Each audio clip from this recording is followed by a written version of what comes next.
Praise the Lord. Hallelujah, hallelujah. അനുഗ്രഹീതമായ നല്ല നിമിഷത്തിൽ ദൈവത്തെ സ്തുതിക്കുന്നു. ഈ അനുഗ്രഹീതമായ ആത്മീയ ശുശ്രൂഷയുടെ അധ്യക്ഷൻ, കർത്താവിൻ്റെ ദാസന്മാർ, ദൈവദാസിമാർ, പ്രിയാൻറ്റി, എല്ലാ പ്രിയപ്പെട്ടവർക്കും കർത്താവായ യേശു ക്രിസ്തുവിൻ്റെ നാമത്തിലുള്ള വന്ദനത്തെ അറിയിക്കുകയാണ്. ഈ അനുഗ്രഹിക്കപ്പെട്ട ദൈവസഭയിൽ ഒരിക്കൽ കൂടെ കടന്നു വരുവാൻ ദൈവം നൽകിയ അവസരത്തിന് സ്തോത്രം ചെയ്യുന്നു. ദൈവമായ കർത്താവ് അനുഗ്രഹിക്കട്ടെ. എൻ്റെ ഓർമ്മ ശരിയാണെങ്കിൽ 2012 13 ഉള്ള ഒരു ആണ്ടൃതി യോഗത്തിൽ നിങ്ങളോടൊപ്പം സംബന്ധിച്ചതിൻ്റെ ഓർമ്മയിലുണ്ട്. ദൈവമായ കർത്താവ് അനുഗ്രഹിക്കട്ടെ. ദൈവത്തിൻ്റെ ആത്മാവിൻ്റെ ഹൃദയത്തിൽ പ്രേരണ നൽകിയ വേദഭാഗത്തിലേക്ക് നമുക്കൊരുമിച്ച് ശ്രദ്ധ തിരിക്കാം. വായിക്കേണ്ടത് യോഹന്നാൻ്റെ സുവിശേഷമാണ്, 16-ാം അധ്യായം 7-ാം വാക്യം. യോഹന്നാൻ്റെ സുവിശേഷം 16-ാം അധ്യായം 7-ാം വാക്യം. യോഹന്നാൻ്റെ സുവിശേഷം 16-ാം അധ്യായം 7-ാം വാക്യം. എന്നാൽ ഞാൻ നിങ്ങളോട് പറയുന്നു, ഞാൻ പോകുന്നത് നിങ്ങൾക്ക് പോകാഞ്ഞാൽ വരികയില്ല. ഞാൻ പോയാൽ അവനെ നിങ്ങളുടെ അടുക്കൽ ഒരിക്കൽ കൂടെ. ഞാൻ പോകുന്നത് നിങ്ങൾക്ക് പ്രയോജനം.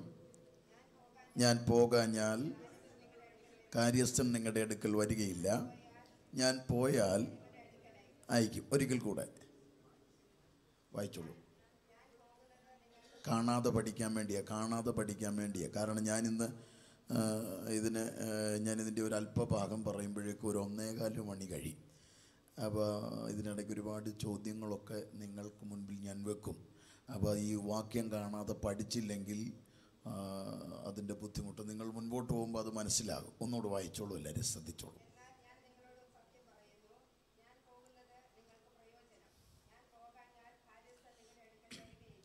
അനുഗ്രഹീതമായ വേദഭാഗമാണ്. യോഹന്നാൻ്റെ സുവിശേഷത്തിലെ ഏറ്റവും ശക്തമായ വേദഭാഗമാണ്. യോഹന്നാൻ്റെ സുവിശേഷത്തിൻ്റെ പ്രത്യേകത ഞാൻ പെട്ടെന്ന് പറയാം. യോഹന്നാൻ്റെ സുവിശേഷത്തിൻ്റെ പ്രത്യേകത എന്ന് പറയുമ്പോൾ വേദപുസ്തകത്തിൽ കർത്താവായ യേശു ക്രിസ്തുവിൻ്റെ ദൈവത്വത്തെ വെളിപ്പെടുത്തുന്ന സുവിശേഷ ഭാഗമാണ് യോഹന്നാൻ്റെ സുവിശേഷം. കർത്താവായ യേശു ക്രിസ്തുവിൻ്റെ ദൈവത്വം വെളിപ്പെടുത്തുന്ന സുവിശേഷ ഭാഗത്തിൽ യോഹന്നാൻ എടുത്തുദ്ധരിക്കുന്ന ചിന്തകളിലേക്ക് നമ്മൾ പ്രവേശിക്കുമ്പോൾ യോഹന്നാൻ അത്ഭുതങ്ങൾ ഒഴിവാക്കിയിരിക്കുക. അത്ഭുതങ്ങൾ, കർത്താവിൻ്റെ 37ഓളം വരുന്ന അത്ഭുതങ്ങളെ യോഹന്നാൻ 8 എണ്ണം മാത്രമേ രേഖപ്പെടുത്തുന്നുള്ളൂ. ബാക്കി 29 എണ്ണവും മറ്റു 3 പേരെഴുതി. അതായത് ദൈവത്വവും മനുഷ്യത്വവും ദാസ്യത്വവും വെളിപ്പെടുത്തിയ മത്തായി, മർക്കോസും ലൂക്കോസും എഴുതുമ്പോൾ ദൈവത്വം വെളിപ്പെടുത്തുമ്പോഴല്ലേ അത്ഭുതങ്ങൾ വെളിപ്പെടേണ്ടതെന്ന് നമുക്കൊരു ചിന്ത വരും. പക്ഷേ ഈ യോഹന്നാൻ യേശു ക്രിസ്തുവിൻ്റെ ദൈവത്വം വെളിപ്പെടുത്തുന്ന അത്ഭുതങ്ങളുടെ അകമ്പടിയോടെ അല്ല. അതിൻ്റെ അർത്ഥം അത്ഭുതം ചെയ്തത് കൊണ്ടല്ല യേശു ദൈവമായത്. സ്തോത്രം. ഇന്ന് പലരും ദൈവമാണെന്ന് തെളിയിക്കാൻ അത്ഭുതങ്ങൾ കാട്ടുമ്പോൾ യേശുവിനെ ദൈവമാക്കിയത് അത്ഭുതമല്ല. യോഹന്നാൻ്റെ സുവിശേഷത്തിൻ്റെ അടുത്ത ചിന്ത, മറ്റ് 3 സുവിശേഷകന്മാർ ഉപമകളിലൂടെയാണ് സുവിശേഷം വിരചിക്കുന്നത്. എന്നാൽ യോഹന്നാൻ്റെ സുവിശേഷത്തിൽ ഉപമകൾ ഒഴിവാക്കിയിരിക്കുകയാണ്. ഉപമകളില്ലാത്ത യേശുക്രിസ്തുവിൻ്റെ ജീവിതവും ശുശ്രൂഷയുമാണ് യോഹന്നാൻ രേഖപ്പെടുത്തുന്നത്. ഇനി യോഹന്നാൻ്റെ സുവിശേഷത്തിൻ്റെ അടുത്ത പ്രത്യേകത, മറ്റ് 3 സുവിശേഷകന്മാരും എഴുതാത്ത പലതും യോഹന്നാനിലുണ്ട്. മറ്റു പലരും പറയാത്ത അത്ഭുതം യോഹന്നാനിലുണ്ട്. മറ്റ് 3 പേരും കോമണായി പറഞ്ഞതൊന്നും യോഹന്നാൻ കണ്ടില്ലെന്ന് നടിച്ചു. അതിലേറ്റവും പ്രധാനപ്പെട്ടതാണ് കർത്താവായ യേശു ക്രിസ്തുവിൻ്റെ ഗിരിപ്രഭാഷണം. യോഹന്നാൻ എടുത്തുദ്ധരിച്ചിട്ടില്ല. കർത്താവ് പഠിപ്പിച്ച പ്രാർത്ഥന. നമ്മൾ എന്തുകൊണ്ട് പ്രാർത്ഥിക്കുന്നില്ലെന്ന് ചിലരൊക്കെ ചോദിക്കാത്തത് എന്താ നിങ്ങൾ പ്രാർത്ഥിക്കാത്തത്? കാരണം പഠിപ്പിച്ച പ്രാർത്ഥന 3 പേര് എഴുതുമ്പോൾ ദൈവത്വം വെളിപ്പെടുത്തുന്ന യോഹന്നാൻ അത് രേഖപ്പെടുത്തിയിട്ടില്ല. അപ്പോൾ ചോദിക്കും, പിന്നെന്താ എഴുതിയത്? പഠിപ്പിച്ച പ്രാർത്ഥന എഴുതാതെ പ്രാർത്ഥിച്ച പ്രാർത്ഥന എഴുതി. കേട്ടോ? അപ്പോൾ യേശുക്രിസ്തുവിൻ്റെ ദൈവത്വത്തിൽ ഒന്നാമത് പഠിപ്പിച്ച പ്രാർത്ഥനയേക്കാൾ പ്രാർത്ഥിച്ച പ്രാർത്ഥന. ഇനി യോഹന്നാൻ്റെ സുവിശേഷത്തിൻ്റെ പ്രത്യേകത ഞാൻ വിവരിക്കുമ്പോൾ നിങ്ങൾക്ക് ആ ഭാഗം കൂടുതൽ മനസ്സിലാകും.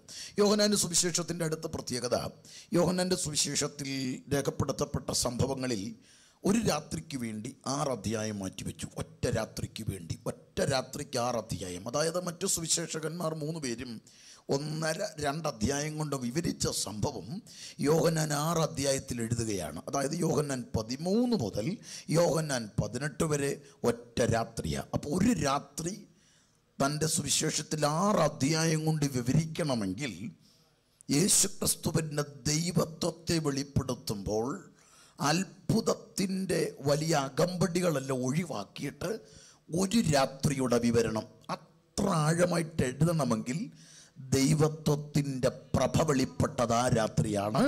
ആ രാത്രിയുടെ പേരാണ് കർത്താവിനെ കാണിച്ചു കൊടുത്ത രാത്രി. ആ രാത്രിയിലെ സംഭവങ്ങളെ ഞാൻ പെട്ടെന്ന് പറയാം. ആ രാത്രിയുടെ ഏറ്റവും പ്രസക്തമായ ഒന്നാം സംഭവം 13 കാണുന്നത് പെസഹ ആചരണമാണ്. രണ്ടാമത്തെ സംഭവം 14 മുതൽ 16 വരെ 3 അധ്യായം കർത്താവിൻ്റെ അവസാന പ്രസംഗമാണ്. കർത്താവിൻ്റെ അവസാന പ്രസംഗം, അതായത് ഗിരിപ്രഭാഷണം ഒഴിവാക്കി യോഹന്നാൻ അവസാന പ്രസംഗം എടുത്തെഴുതുന്നു. മറ്റു 3 സുവിശേഷകന്മാരും എഴുതാതെ വിട്ട പ്രസംഗത്തെ യോഹന്നാൻ എടുത്തെഴുതണമെങ്കിൽ ആ രാത്രി ആ പ്രസംഗത്തിന് അത്ര പ്രാധാന്യമുണ്ട്. ഇനി 17-ാം അധ്യായം കർത്താവിൻ്റെ അവസാന പ്രാർത്ഥന. ആ പ്രാർത്ഥനയ്ക്ക് പേര് മഹാപുരോഹിത പ്രാർത്ഥന. പഠിപ്പിച്ച പ്രാർത്ഥന ഒഴിവാക്കിയിട്ട് പ്രാർത്ഥിച്ച പ്രാർത്ഥന എഴുതണമെങ്കിൽ യേശുക്രിസ്തുവിൻ്റെ ദൈവത്വത്തിൻ്റെ പ്രഭ. ഇനി ഞാൻ ആ രാത്രി എന്നെ അല്പം കൂടുതൽ ലളിതമാക്കാം. ആ രാത്രിയിലെ പ്രസംഗം എന്ന് പറഞ്ഞാൽ 14, 15, 16 അധ്യായം കർത്താവിൻ്റെ അവസാന പ്രസംഗമാണ്. ആ പ്രസംഗത്തിൻ്റെ കേൾവിക്കാർ 11 പേരാണ്, കൃത്യം 11 പേര്. അതെന്തുകൊണ്ടാണെന്നല്ലേ, അവിടെ ആരംഭിക്കുമ്പോൾ 13 വായിക്കുന്നു, തനിക്കുള്ളവരെ അവൻ അരികത്ത് വിളിച്ചു. തനിക്കുള്ളവരുമായി വിരിച്ചൊരുക്കിയ മാളിക മുറിയിൽ നടക്കുന്ന ഒരു സ്വകാര്യ സംഭാഷണമാണ്, പുറം ലോകത്തോടല്ല. 11 പേര്. അങ്ങനെ പറയാൻ കാരണം 13-ാം അധ്യായത്തിൽ തനിക്കുള്ളവരെന്ന് പറയുമ്പോൾ ആ 13ൻ്റെ ഒടുക്കം യൂദയോട് പറയുകയാണ്, ചെയ്യാനുള്ളത് വേഗത്തിൽ ചെയ്തു. ഉടനെ അവൻ പോയി. അപ്പോൾ കൃത്യം 11. ആ 11 പേരുള്ളപ്പോഴാണ് 14-ാം അധ്യായത്തിൽ തുടങ്ങുന്ന പ്രസംഗം. അപ്പോൾ കർത്താവിൻ്റെ അവസാന പ്രസംഗം പുറം ലോകത്തോടല്ല, പരീശന്മാരോടല്ല, അപ്പം ഭക്ഷിക്കാൻ വന്നവരോടല്ല, കുറവ് തേടി വന്നവരോടല്ല, പകരം തൻ്റെ കൂടിറങ്ങിയ തനിക്കുള്ളവരോട് മാത്രമായി യേശു മൊഴിഞ്ഞ അവസാന പ്രസംഗം. ഇനി ആ പ്രസംഗത്തിൻ്റെ ഏറ്റവും വലിയ സ്വഭാവം, ആ സ്വഭാവത്തിൽ ഒന്ന്, കർത്താവ് ആ പ്രസംഗത്തിൽ ഉപമകൾ ഒഴിവാക്കി, സദൃശ്യമൊന്നും പറയാതെ സ്പഷ്ടമായി സംസാരിക്കുന്നു. ഉപമകളില്ലാത്ത പ്രസംഗം. ആ ഉപമകളില്ലാത്ത പ്രസംഗത്തിൻ്റെ പ്രത്യേകത ഞാൻ ഒരു 10 മിനിറ്റ് കഴിയുമ്പോൾ തന്നെ നിങ്ങൾക്ക് ആ ഉപമകളില്ലാത്ത പ്രസംഗത്തിൻ്റെ ഡെപ്ത് അറിയാം. അപ്പോഴേക്കും നിങ്ങൾക്ക് പിടികിട്ടും. അത് നിങ്ങളുടെ മുഖം കാണുമ്പോൾ എനിക്ക് മനസ്സിലാകും. ഇപ്പോഴേ കുഴപ്പമില്ല, ഇപ്പം നിങ്ങളൊക്കെ നല്ല സുസ്മേരവദനരായിട്ടിരിക്കുകയാണ്. പക്ഷേ ഇവിടെ ഉപമകളില്ലാത്ത പ്രസംഗം ആ രാത്രി പറയുമ്പോൾ ശിഷ്യന്മാരുടെ അവസ്ഥ ഞാൻ പറയാം. അവിടെ ആ രാത്രി ആ പ്രസംഗത്തിന് 2 കാര്യം കർത്താവ് ആഗ്രഹിക്കുന്നുണ്ട്. 14-ൻ്റെ ഒന്നും 16-ൻ്റെ ഒന്നും. 14-ൻ്റെ ഒന്നിൽ പറയുന്നത്, ഈ പ്രസംഗത്തിൻ്റെ കാതലായ ലക്ഷ്യം നിങ്ങളുടെ ഹൃദയം കലങ്ങരുത്. അപ്പോൾ ഈ പ്രസംഗം തനിക്കുള്ളവരോട് പറയുന്നതിൻ്റെ ഉദ്ദേശം നിങ്ങളുടെ ഹൃദയം കലങ്ങരുത്. നിങ്ങൾ കലങ്ങാതിരിക്കാനാ ഞാൻ ഈ അവസാന പ്രസംഗം പറയുന്നത്. 16-ൻ്റെ ഒന്നിൽ പറയുന്നു, നിങ്ങൾ എങ്കൽ ഇടറിപ്പോകാതിരിക്കാൻ. അപ്പോൾ 2 ഉദ്ദേശമാണ് പ്രസംഗത്തിന്. ഒന്ന്, നിങ്ങൾ കലങ്ങരുത്, നിങ്ങൾ ഇടറരുത്. അങ്ങനാണെങ്കിൽ കലങ്ങാതിരിക്കാൻ, ഇടറാതിരിക്കാൻ, ഈ പ്രസംഗം കേട്ടവരുടെ ജീവിതത്തിൽ കലങ്ങുക, ഇടറുക എന്നത് സംഭവിച്ചില്ല. അതിൻ്റെ കാരണം കേട്ട 11 പേരിൽ 10 പേരും രക്തസാക്ഷികളായി. 10 പേരും രക്തസാക്ഷികളായി എന്ന് പറയുമ്പോൾ അതിൽ 11-ാമൻ യോഹന്നാനാണ്. യോഹന്നാൻ ഇതിനേക്കാൾ ഭീകരമായിരുന്നു. അതായത് തൻ്റെ കഴുത്തിൽ കഠാര കുത്തി ഇറക്കി താഴേക്ക് കീറുമ്പോൾ സേവകന്മാർ ഭയന്നുപോയി. കാരണം കീറിപ്പോകുമ്പോൾ മുറിവ് കൂടി പോവുകയാണ്. അത് കഴിഞ്ഞാണ് തിളയ്ക്കുന്ന എണ്ണയ്ക്കകത്ത്, അത് കഴിഞ്ഞാണ് പത്മോസിൽ കൊണ്ടിടുന്നത്. ഇത്രയും വലിയ ഭീകരമായ അവസ്ഥ വന്നിട്ടും ഇടറിയില്ല, കലങ്ങിയില്ല. കാരണം അത്ര തീവ്രമായിരുന്നു അവസാന സന്ദേശം. ഈ 11 ശിഷ്യന്മാരിൽ 10 പേരുടെയും മരണസമയത്തെ പ്രതികരണങ്ങളൊക്കെ ചരിത്രം പറയുന്നത് വിചിത്രമായിട്ടാണ്. പീറ്ററിനെ, പത്രോസിനെ പിടിച്ച് ക്രൂശിക്കാൻ ഒരുമ്പെടുമ്പോൾ അങ്ങോട്ട് ആവശ്യപ്പെട്ടത് തലകീഴായി ക്രൂശിക്കണം. അപ്പോൾ ഇത് ക്രൂശിക്കാൻ വന്നവരുടെ ചിന്ത എന്താണെന്നറിയാമോ? ഇതെന്തൊരു ജനുസാടാ ഇത്, ഞങ്ങൾ വിചാരിച്ചത് അയ്യോ എന്ന് കരയുമെന്നാണ്. ഇങ്ങോട്ട് ആവശ്യപ്പെടുന്ന സ്നേഹിതരെ, എനിക്ക് വേണ്ടി ജീവൻ തന്നവൻ്റെ പാദം ചുംബിച്ചു വേണം എനിക്ക് മരിക്കാൻ. അതാണ് എങ്കൽ ഇടാതിരിക്കാൻ, നിങ്ങൾ കലങ്ങാതിരിക്കാൻ. അവസാന സന്ദേശം മരണത്തിൻ്റെ മുൻപിലും കലങ്ങിയില്ല. അവര് മരണത്തിൻ്റെ മുൻപിലും ഇടറിയില്ലെങ്കിൽ ഇന്ന് പകൽ ഈ സന്ദേശം നമ്മുടെ അകത്തോട്ട് ഇറങ്ങിയാൽ ഇന്നത്തെ ചില പ്രതികൂലങ്ങളിൽ നീ ഇടറത്തില്ല, പിന്നെ നീ കലങ്ങത്തില്ല. അത്ര തീവ്രമായ ഒരു സന്ദേശമാണ് കർത്താവ് ആ രാത്രി പറയുന്നത്. ആ രാത്രി പറയുന്ന ഇവർ കലങ്ങാതിരിക്കാൻ, അവരുടെ ഹൃദയം അവരിടറാതിരിക്കാൻ കർത്താവ് പറയുന്ന പ്രധാനപ്പെട്ട 5 കാര്യങ്ങളിൽ ഒന്നാണ് ഞാൻ നിങ്ങളോട് പറയാൻ പോകുന്നത്. 16-ന്റെ 7-ാം വാക്യം ഇനി വായിച്ചോളൂ.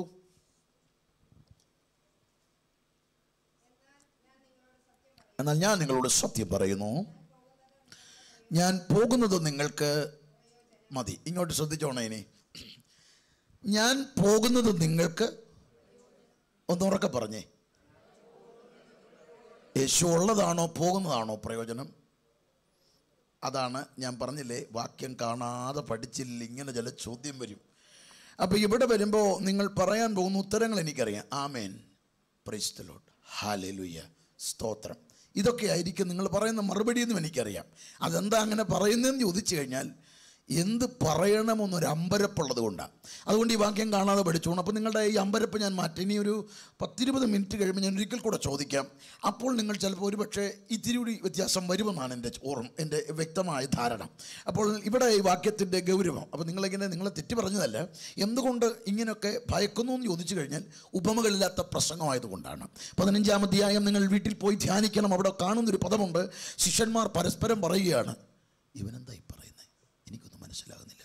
ഇപ്പം പറഞ്ഞു പോകുമെന്ന് പറഞ്ഞു, പോകുകയല്ലെന്ന് പറഞ്ഞു, പിന്നെ വരുമെന്ന് പറഞ്ഞു, ഇവനും അവനും ഒരുപോലാന്ന് പറഞ്ഞു, ഇവനെ കണ്ടാൽ അവനെ പോലാണെന്ന് പറഞ്ഞു, ഇവന് വിശ്വസിച്ചാൽ അവൻ എന്തോ എടുത്തു തരുമെന്ന് പറഞ്ഞു, നമ്മൾ വിശ്വസിച്ചാൽ പിന്നെ 2 പേര് വന്ന് നമ്മുടെ അകത്തിരിക്കുമെന്ന് പറഞ്ഞു. ഇവൻ പറഞ്ഞല്ലോ നമ്മളെ വിടത്തിൽ, ഇവൻ പോവുകയാണെന്ന്, കുറച്ച് കഴിഞ്ഞ് വരുമെന്ന് പറഞ്ഞു, വരത്തില്ലെന്ന് പറഞ്ഞു, ഇവനെക്കുറിച്ച് അവൻ വന്ന് പറയുമെന്ന് പറഞ്ഞു, ഇവനും അവനും ഒരുപോലാന്ന് പറഞ്ഞു. നിനക്കെന്തേലും പിടികിട്ടിയോ? എനിക്കൊന്നും പിടികിട്ടിയില്ല. മറ്റേ കടുകുമണി, വിതക്കാരൻ, നിധി, വയൽ, ഇതൊക്കെയായിരുന്നു നമുക്ക് എന്ത് എളുപ്പമായിരുന്നു പറയാൻ. ഇതൊന്നും പറയാതെ ഇവനിത് പറയുമ്പോൾ നമുക്കൊന്നും മനസ്സിലാകുന്നില്ല. ശിഷ്യന്മാരുടെ ഗതി ഇതാണെങ്കിൽ പാലാരിവട്ടത്ത് ദൈവസഭയിൽ കൂടി വന്നിരിക്കുന്ന നമ്മുടെ അവസ്ഥ പറയാനുണ്ടോ? ഉപമകളില്ലാത്ത പ്രസംഗം അത്ര കഠോരമാണ്, അത്ര തീവ്രമാണ്, അത് ഗ്രഹിക്കാൻ അല്പം പ്രയാസമാണ്. ഇവിടെ കർത്താവ് പറഞ്ഞ വാക്കാണ്, ഞാൻ പോകുന്നത് നിങ്ങൾക്ക് പ്രയോജനമാണോ? ഓക്കെ, 5 പേരിപ്പം തലയാട്ടിട്ടുണ്ട്, കുഴപ്പമില്ല. ഞാനിനി ഒരു 12:15 ആകുമ്പം ചിലപ്പോൾ ഇച്ചിരി കൂടി നിങ്ങൾ മാറ്റം ഉണ്ടാവും. ഞാനപ്പോൾ ആദ്യം പറയുന്നത്, കർത്താവ് പറയുന്നത് ഞാൻ പോകുന്നത് നിങ്ങൾക്ക്.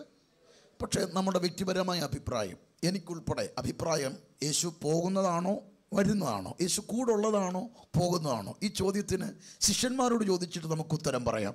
പേടിക്കൊന്നും വേണ്ട. ശിഷ്യന്മാർ പീറ്ററോട് ചോദിക്കണം, പീറ്ററെ, ഞാനുള്ളതാണോ പോകുന്നതാണോ നിനക്ക് പ്രയോജനം? പീറ്റർ പറയും, എൻ്റെ ഈശോ എന്തായി പറയുന്നത്, നീ ഉള്ളതാണ് എൻ്റെ പ്രയോജനം. കാരണം എന്താണെന്നറിയാമോ? നിന്നോട് ഞാൻ നേരത്തെ പറഞ്ഞിട്ടുള്ളതായത്, നീ ഇല്ലായിരുന്നെങ്കിൽ എൻ്റെ അമ്മായിയപ്പ സൗഖ്യമാകുകയില്ല. നീ ഇല്ലായിരുന്നെങ്കിൽ നികുതി പണമടയ്ക്കാനുള്ള മത്സ്യത്തിൻ്റെ വായു നിനക്ക് കിട്ടില്ല. നീ ഇല്ലായിരുന്നെങ്കിൽ എൻ്റെ പടക് നിറയില്ല ഗുരുവേ. മാത്രമല്ല, മരുഭമലയുടെ മുകൾപ്പരപ്പിലെ ഞാൻ പറഞ്ഞില്ലേ, നമുക്കിവിടെ കുടിലുണ്ടാക്കാം, നമുക്കിവിടെ ഒരുമിച്ച് താമസിക്കാമെന്ന്. ഇതിനേക്കാൾ ഉപരി നീ എന്നോട് ചോദിച്ചല്ലോ, നിങ്ങൾക്കും എന്നെ വിട്ടു പോയിക്കൂടായോ? അപ്പോഴും ഞാൻ പറഞ്ഞില്ലേ, നിന്നെ വിട്ട് ഇവിടെ പോകും. നിത്യവ ജീവൻ്റെ മൊഴി നിൻ്റെ പക്കല. ഒരു കാന്തം ഇരുമ്പിനെ ആകർഷിക്കുന്നത് പോലെ നിൻ്റെ വാക്കുകൾ, ആശയങ്ങൾ നിന്നോടുകൂടെ ഇരിക്കുമ്പോൾ ഒരു കാന്ത ഇരുമ്പിനെ ആകർഷിക്കുന്നത് പോലെ നീ വല്ലാതെ എന്നെ അങ്ങ് ആകർഷിക്കുന്നു. അതുകൊണ്ട് തന്നെ നീ പോകുന്നത് എനിക്ക് പ്രിയമല്ല. അതല്ലേ കയ്യിൽ കരുതിയ കത്തി കൊണ്ട് മൽക്കോസിൻ്റെ കാതറുക്കാൻ ഉരുമ്പെട്ടതും നിന്നെ നഷ്ടപ്പെടുന്നത് എനിക്ക് ചിന്തിക്കാൻ വയ്യ. ഇതാണ് നമുക്കെല്ലാവർക്കും പറയാനുള്ളത്. കർത്താവിന് വേണ്ടി കർത്താവിനെ നഷ്ടപ്പെടുത്താൻ നാം ഇഷ്ടപ്പെടുന്നില്ല. അതുകൊണ്ടാണ് 72 കോടി രക്തസാക്ഷികൾ നമ്മുടെ പക്ഷത്തുള്ളത്.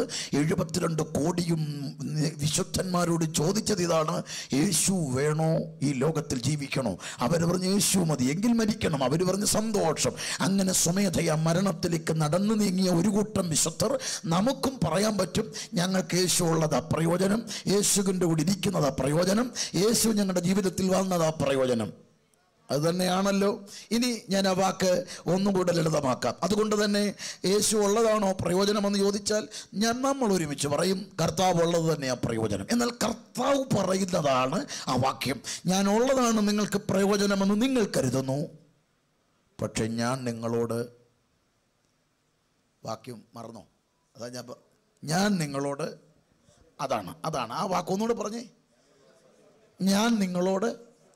അപ്പൊ യാഥാർത്ഥ്യം ഇതല്ല.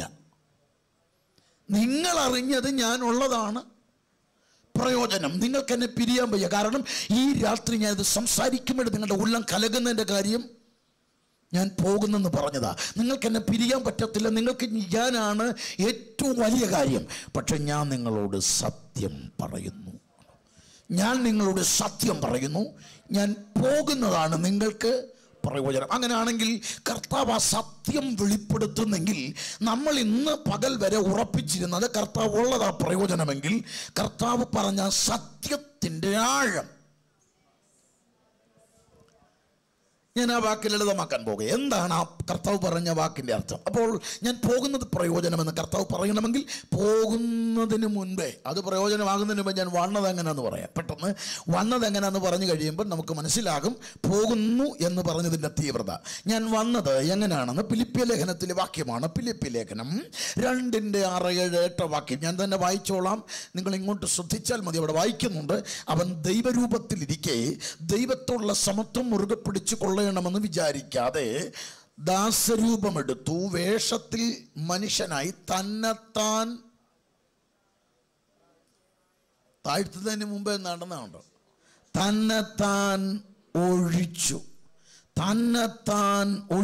അടുത്തതാണ് തന്നെത്താൻ താഴ്ത്തി, തന്നെത്താൻ ഒഴിച്ചു. അപ്പൊ ഞാൻ ആ പദം എന്ന് പറയാം.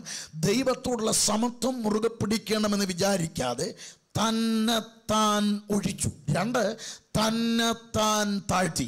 കർത്താവ് ഈ ഭൂമിയിലേക്ക് വന്ന പ്രക്രിയയാണ്. തന്നെത്താൻ ഒഴിച്ചു. തന്നെത്താൻ പരപ്രേരണ കൊണ്ടല്ല, നിർബന്ധത്താലല്ല, മറ്റാരെങ്കിലും പറഞ്ഞത് കൊണ്ടല്ല. തന്നെത്താൻ ഒഴിച്ചു, തന്നെത്താൻ താഴ്ത്തി. ആ ഒഴിച്ചു എന്ന പദത്തെ ഞാനൊന്നും ലളിതമാക്കാൻ പോകുകയാണ്. എവിടുന്നാണ് ഒഴിച്ചു എന്ന വാക്കിൻ്റെ തീവ്രമായ വെളിപ്പാട്? ദൈവത്തോടുള്ള സമത്വത്തിൽ നിന്നാണ് തന്നെത്താൻ ഒഴിച്ചു. അപ്പോൾ ആ ദൈവത്തോടുള്ള സമത്വം അതെന്താണ്? യേശുക്രിസ്തുവിനെ കുറിച്ച് തിത്തോസ് പറയുന്നൊരു പദമുണ്ട്. തിത്തോസിന് പൗലോസ് എഴുതുമ്പോൾ ആ ലേഖനം 2:11 മുതലുള്ള വാക്യം, സകല മനുഷ്യർക്കും രക്ഷാകരമായ ദൈവകൃപ ഉദിച്ചുവല്ലോ, മഹാദൈവവും നമ്മുടെ രക്ഷിതാവുമായ യേശുക്രിസ്തു ആര്? എന്താ ഒന്ന് ഉറക്കെ പറഞ്ഞ്? മഹാദൈവം. ഞാൻ ആ യേശുക്രിസ്തു എന്നുള്ള വാക്ക് ഞാൻ അല്പം കഴിയുമ്പം പറയാം. യേശുക്രിസ്തു എന്നൊക്കെ എഴുതിയത് മഹാദൈവമെന്ന് വിളിക്കുന്നത് ആരെയാ? യേശുക്രിസ്തുവിനെ മഹാദൈവം. അപ്പോൾ യേശുക്രിസ്തു മഹാദൈവം. അപ്പോൾ ഓർക്കണം, സമത്വം എന്ന് പറയുമ്പോൾ എവിടുന്നറിയാമോ? മഹാദൈവമായവൻ, നിത്യനായവൻ, അൽഫയും ഒമേഗയുമായവൻ, ആദിയും അന്തവുമായവൻ, ഭൂരാജാക്കന്മാർക്ക് അധിപതിയായവൻ, കോടാകോടി സൂര്യപ്രഭയെ വെല്ലുന്നവൻ, സ്വർഗം അവൻ്റെ സിംഹാസനം, ഭൂമി അവൻ്റെ പാദപീഠം. അങ്ങനെ നിത്യനായവൻ, പുരാതനായവൻ, പ്രപഞ്ച സൃഷ്ടിക്കാദി കാരണ ശബ്ദത്തിൻ്റെ ഉടമയായവൻ, പ്രപഞ്ചത്തിന് സൃഷ്ടികർമ്മം നിർവഹിച്ചവൻ, ഭൂമിക്ക് വൃത്തം വരച്ചവൻ, സപ്തസാഗരങ്ങളിലെ വെള്ളത്തെ കൈക്കുമ്പിളിൽ കോരിയെടുക്കാൻ പ്രാപ്തനായവൻ, ഭൂമിയിലെ പൊടിയ മുഴുവനും നാഴിക്കകത്ത് കൊള്ളിപ്പാൻ പ്രാപ്തനായവൻ, ആകാശത്തെ ചാൺകൊണ്ട് അളക്കാൻ കരുത്തനായവൻ. ഈ മഹാദൈവം എന്താ ചെയ്തെന്നറിയാമോ? തന്നെത്താൻ അവൻ ഒഴിച്ചു. അപ്പൊ ആ വാക്ക് ദൈവം തന്നെത്താൻ ഒഴിച്ചു. ഏതൊക്കെ കാര്യമാ? 3 കാര്യങ്ങളാണ്.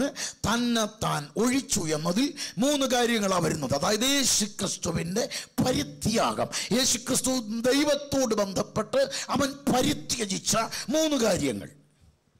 ഒന്ന്, സർവശക്തി.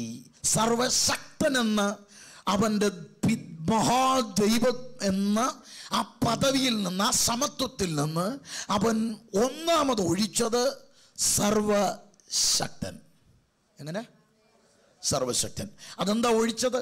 സർവശക്തി ഒഴിച്ചില്ലായിരുന്നെങ്കിലേ ഇങ്ങോട്ട് വരാൻ പറ്റില്ല. കാരണം സ്വർഗം അവൻ്റെ സിംഹാസനം, ഭൂമി അവൻ്റെ സർവശക്തൻ. അതുപോലെ തന്നെ ഇരുന്നാൽ ഭൂമി കരിഞ്ഞങ്ങ് പോവും.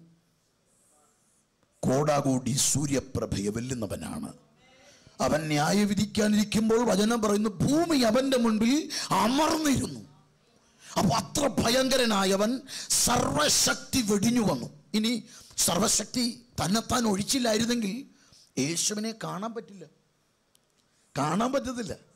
രണ്ട്, അവനെ തൊടാൻ പറ്റില്ല, അവനെ പിടിക്കാൻ പറ്റില്ല, അവനെ അടിക്കാൻ പറ്റില്ല. അത്ര സർവശക്തി എന്ന തൻ്റെ ആ പദവി അവൻ അവിടെ ഒഴിച്ചു. അപ്പോൾ ഒഴിച്ചത് ഒന്നാമത് ഉറക്കെ പറഞ്ഞേ, സർവശക്തി ഒഴിച്ചിട്ട് വന്നിട്ടും രോഗി സൗഖ്യമായില്ലേ? സർവശക്തി ഒഴിച്ചിട്ട് വന്നിട്ടും കല്ലറയ്ക്കകത്തുനിന്ന് അഴുകിയ ലാസർ പുറത്തു വന്നില്ലേ? സർവശക്തി ഒഴിച്ചിട്ട് വന്നിട്ടും ഗത്സമനയിൽ ഒറ്റ വാക്കേ പറഞ്ഞുള്ളൂ, അത് ഞാൻ തന്നെ. ആ ഒറ്റ വാക്ക് ഉരുവിട്ടപ്പോൾ സേവകന്മാർ വീണു. അപ്പോൾ എൻ്റെ ചോദ്യം, സർവശക്തി ഒഴിവാക്കിയിട്ടതിന് സേവകന്മാർക്ക് നിൽക്കാൻ പറ്റിയില്ല. യായിറോസിൻ്റെ വീട്ടിൽ ചെന്നിട്ട് തല്ലിതാ കൂമി എന്ന് പറഞ്ഞപ്പം മോൾ എഴുന്നേറ്റു, ബാല്യക്കാരെ. അപ്പം സർവശക്തി ഒഴിവാക്കിയിട്ടും നടന്ന വിടുതലുകൾ, ശിഷ്യന്മാരുടെ അകത്തിരിക്കുന്ന വിടുതലുകളെല്ലാം കർത്താവ് ഇന്നലെ വരെ ചെയ്തതാ.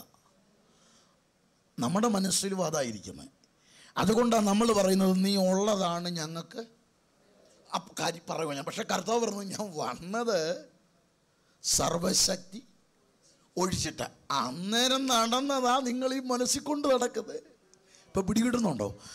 സർവശക്തി ഒഴിവാക്കിയിട്ട് വന്നപ്പോൾ നടന്ന വിടുതലും കരുതലുമാണ് നിങ്ങളെ ഇന്ന് രാത്രി എന്നോട് അടുപ്പിച്ചത്. പക്ഷെ നിങ്ങൾ മനസ്സിലാക്കണം, ഞാൻ വന്നത് തന്നെത്താൻ ഒഴിച്ചു. രണ്ടാമത്തെ കാര്യം തന്നെത്താൻ ഒഴിച്ചു. രണ്ടാമത്തേതാണ് സർവസന്നിഹിതൻ. സർവസന്നിഹിതൻ.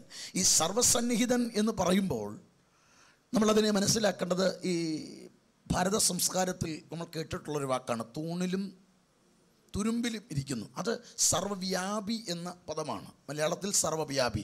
ഈ സർവ്വവ്യാപി എന്ന് പറയുമ്പോൾ തൂണിലുണ്ട്, തുരുമ്പിലുണ്ട്, പെയിൻറ്റിലുണ്ട്, കസേരയിലുണ്ട്, അങ്ങനെ അല്പാൽപ്പം ദൈവം ഇരിക്കുന്നെന്നാണ് ഭാരത സംസ്കാരത്തിലെ ദൈവസങ്കല്പം. പക്ഷെ ക്രൈസ്തവം ശ്രേഷ്ഠമാണ്.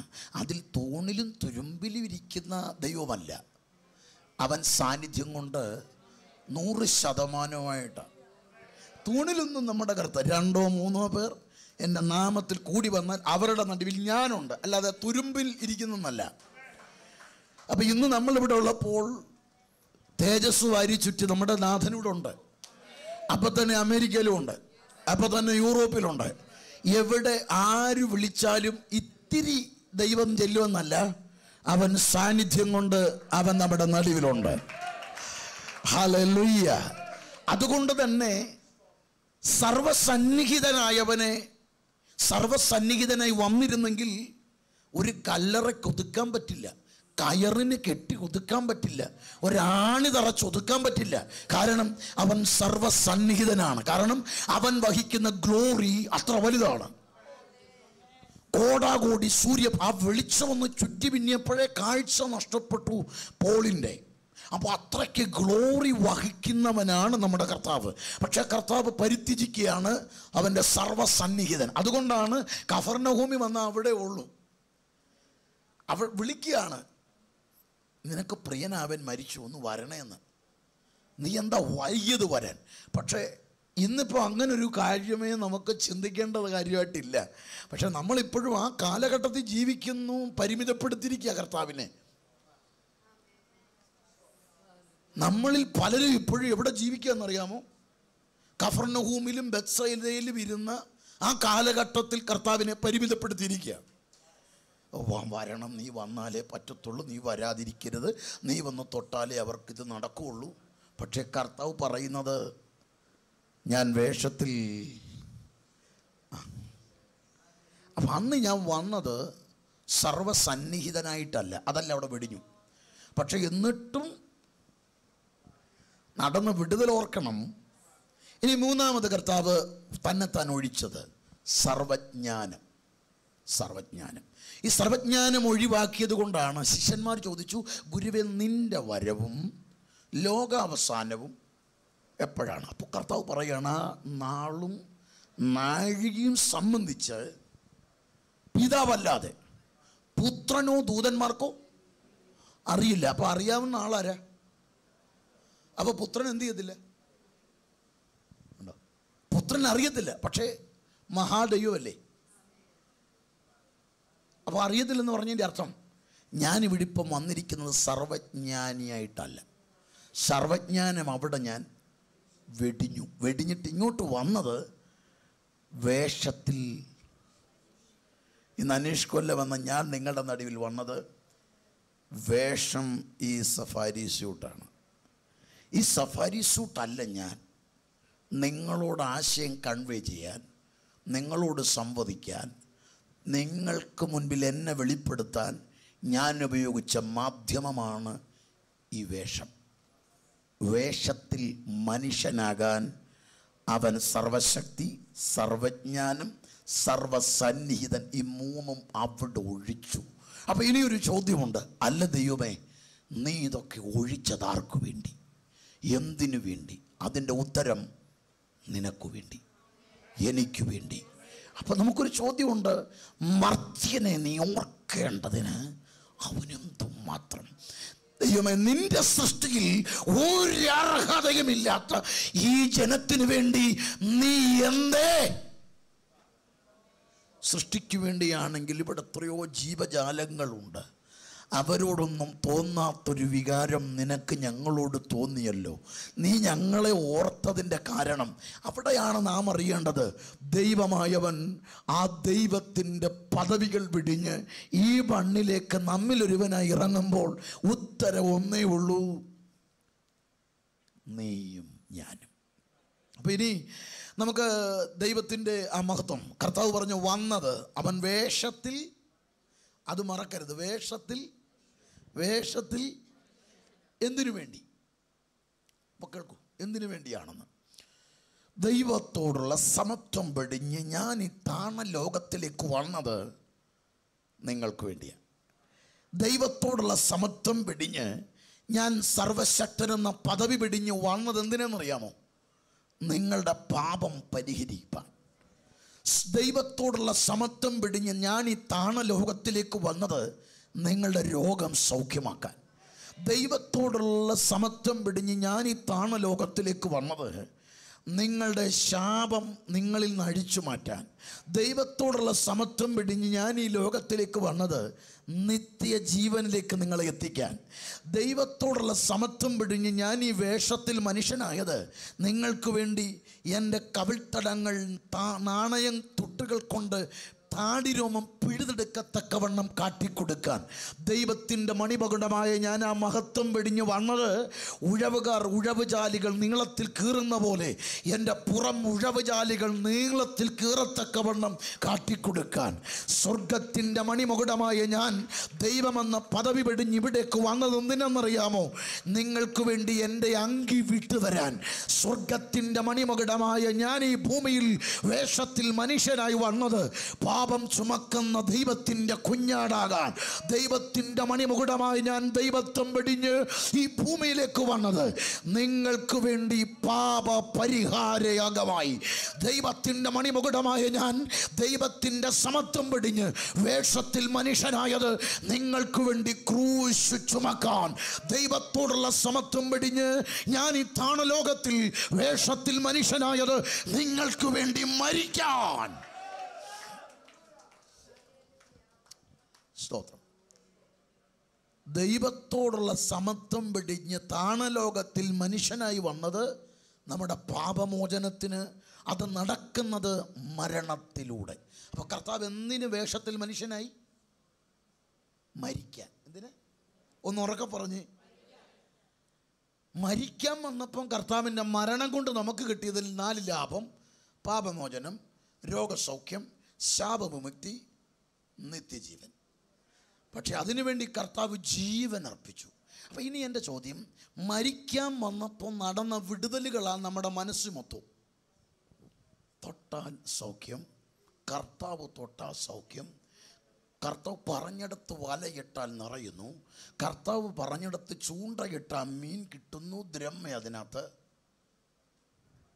പക്ഷേ കർത്താവ് പറയുന്നു, ഇത് നിങ്ങൾക്കറിയത്തുള്ളൂ, ഞാൻ വന്നത് വേഷത്തിൽ മനുഷ്യനായിട്ട്, വന്നത് നിങ്ങൾക്ക് വേണ്ടി മരിക്കാൻ.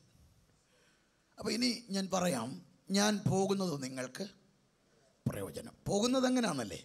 ഞാൻ കാൽവറിയിൽ മരിച്ച് കല്ലറയിൽ അടക്കപ്പെട്ട് 3-ാം നാൾ ഞാൻ ഉയർത്താ പോകുന്നത്.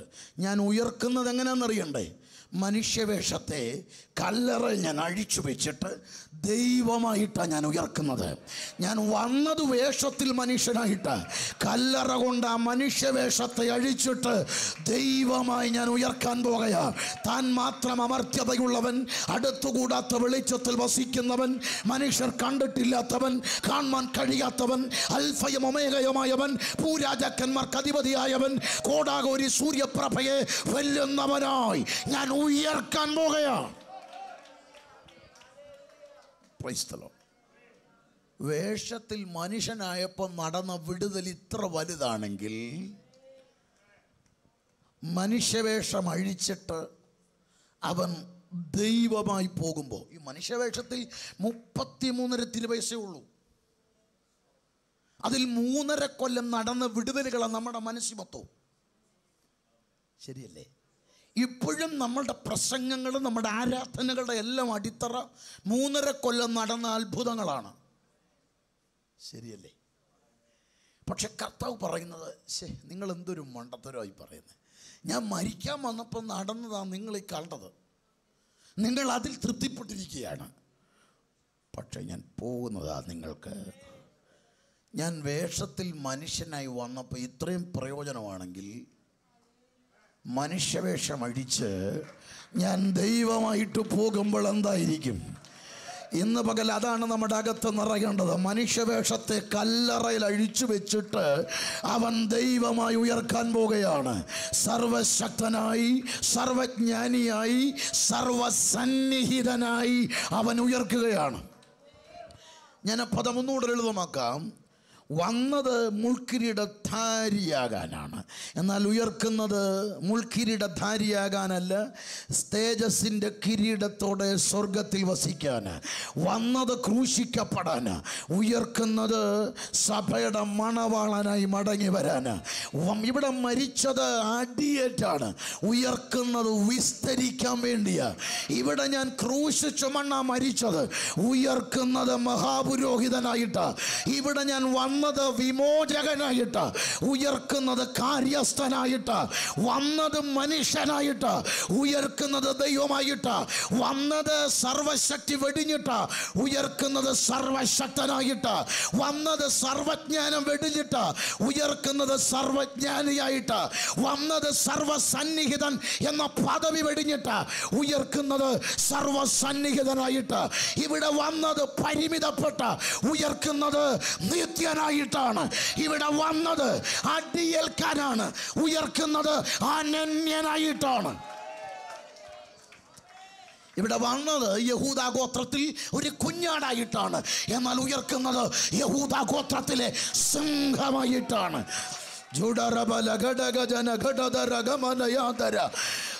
ഇന്ന് പകൽ ആ വെളിപ്പാടിലേക്ക് സഭ മാറട്ടെ, ആ വെളിപ്പാടിലേക്ക് ജനം മാറട്ടെ. യേശു വന്നത് മരിക്കാനാണ്, ഉയർക്കുന്നത് താൻ മാത്രം അമർത്യതയുള്ളവനായിട്ട്. Praise the Lord. ദൈവത്തിൻ്റെ പദവി വെടിഞ്ഞത് എനിക്ക് വേണ്ടിയാണെങ്കിൽ, ഞാൻ ഇന്ന് അവൻ്റെ മകളും മകനുമാണെങ്കിൽ, ഇന്നവൻ ദൈവമാണെങ്കിൽ, എനിക്ക് പ്രയോജനം ഏതാ? കർത്താവ് പറഞ്ഞു, ഞാൻ പോകുന്നതാണ് നിങ്ങൾക്ക്. അപ്പോൾ ഇപ്പോൾ കർത്താവ് സർവശക്തനായിട്ടാ, സർവജ്ഞാനിയായിട്ടാ, സർവസന്നിഹിതൻ. എവിടെന്നറിയാമോ? സ്വർഗത്തിൽ. ഹല്ലേലൂയ. അപ്പോൾ ഇനി നമുക്ക് ആ വാക്യം ഒരിക്കൽ കൂടെ ഒന്ന് വായിക്കണം. ഞാൻ പോകുന്നത് അപ്പോൾ യേശു ഉള്ളതാണോ പ്രയോജനം, പോകുന്നതാണോ? ഉറക്കെ പറ. ഇപ്പോൾ കറക്റ്റായല്ലേ? യേശു പോകുന്നതാ പ്രയോജനം. കാരണം ഞാൻ വന്നത് മരിക്കാനാ, ഞാൻ പോകുന്നത് നിത്യനായിട്ടാണ്. ഞാൻ മനുഷ്യനായി വന്നത് അടിയേൽക്കാനും തുപ്പലേക്കാനും ക്രൂശ് ചുമക്കാനുമാണ്. പക്ഷെ പോകുന്നത് സർവശക്തനായി, സർവജ്ഞാനിയായി, സർവസന്നിഹിതനായി നിനക്കു വേണ്ടിയാ. ഹല്ലേലൂയ. അപ്പോൾ ഇനി ഞാൻ പറയാൻ പോകുന്ന കാര്യം അടുത്ത പദമാണ്, ഞാൻ പോകുന്നത് നിങ്ങൾക്ക്. അപ്പോൾ കർത്താവ് പറയുന്ന വാക്ക് കണ്ടോ, ഞാൻ പോകുന്നത് നിങ്ങൾക്ക് എന്താ പ്രയോജനം? പോകഞ്ഞാൽ കാര്യസ്ഥൻ നിങ്ങളുടെ അടുക്കൽ, ഞാൻ പോയാൽ അവനെ. അപ്പോൾ കർത്താവ് പറഞ്ഞ വാക്ക് നമ്മുടെ അകത്ത് കയറട്ടെ. ഞാൻ പോകുന്നത് നിങ്ങൾക്ക്, പോകാഞ്ഞാൽ കാര്യസ്ഥൻ, ഞാൻ പോയാൽ അവനെ നിങ്ങളുടെ അടുക്കൽ. അങ്ങനെയാണെങ്കിൽ എന്നേക്കാൾ നല്ലത്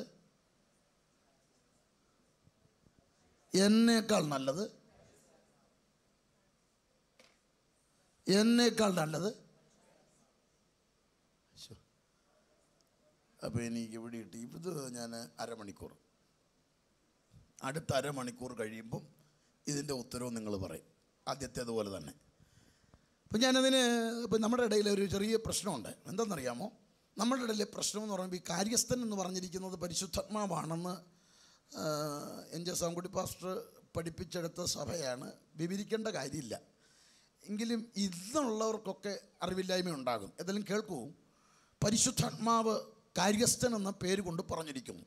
എന്നാൽ പരിശുദ്ധാത്മാവിനെക്കുറിച്ച് നമ്മുടെ ഇടയിൽ വേണ്ട അറിവില്ലായ്മ. അതുകൊണ്ട് ഒരുപാട് അബദ്ധങ്ങളുള്ളതെന്ന് പറഞ്ഞാൽ, ഇപ്പോൾ ഈ കഴിഞ്ഞ ദിവസങ്ങളിലൊക്കെ പലരും എന്നോട് പറഞ്ഞത് ബാംഗ്ലൂരിന് പോവുകയാണെന്നാണ് പറഞ്ഞത്. ബാംഗ്ലൂരിന് പോവുകയാണെന്ന് പറഞ്ഞു. കാരണം അവർ ധരിച്ചിരിക്കുന്നത് അവിടാണ്. അതുകൊണ്ട് ഇവിടെ ഒന്നുമില്ല. ഇവിടെ നിന്ന് തന്നെ എത്രയോ എണ്ണം ഒരുപാട് നമ്മുടെ അറിയുന്നവർ പോയെന്നറിയാമോ? അവർ പറഞ്ഞു ഇവിടെയൊക്കെ വെറുതെ നിൽക്കുക, ഇവിടെങ്ങും അല്ല. അതിൻ്റെ കാരണം എന്താണെന്നറിയാം? ചെറുപ്പക്കാരൊക്കെ ഒരുപാട് കുഞ്ഞുങ്ങൾ. അതിൻ്റെ കാരണം പരിശുദ്ധാത്മാവിനെ കുറിച്ച് ഒരറിവില്ലായ്മ.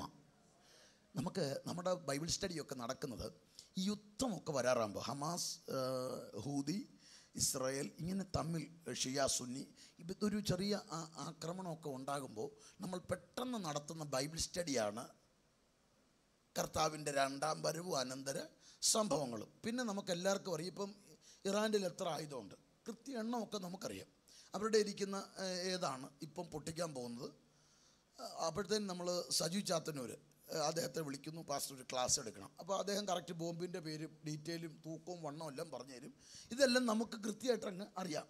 പക്ഷെ പരിശുദ്ധാത്മാവിനെ കുറിച്ചൊരു ക്ലാസ്സില്ല, പഠനമില്ലാത്തത് കൊണ്ട് നമുക്ക് ഏറ്റവും ഗതികേടിലെത്തിയിരിക്കുന്നത് പരിശുദ്ധാത്മാവിനെ കുറിച്ചുള്ള പഠനത്തിലാണ്.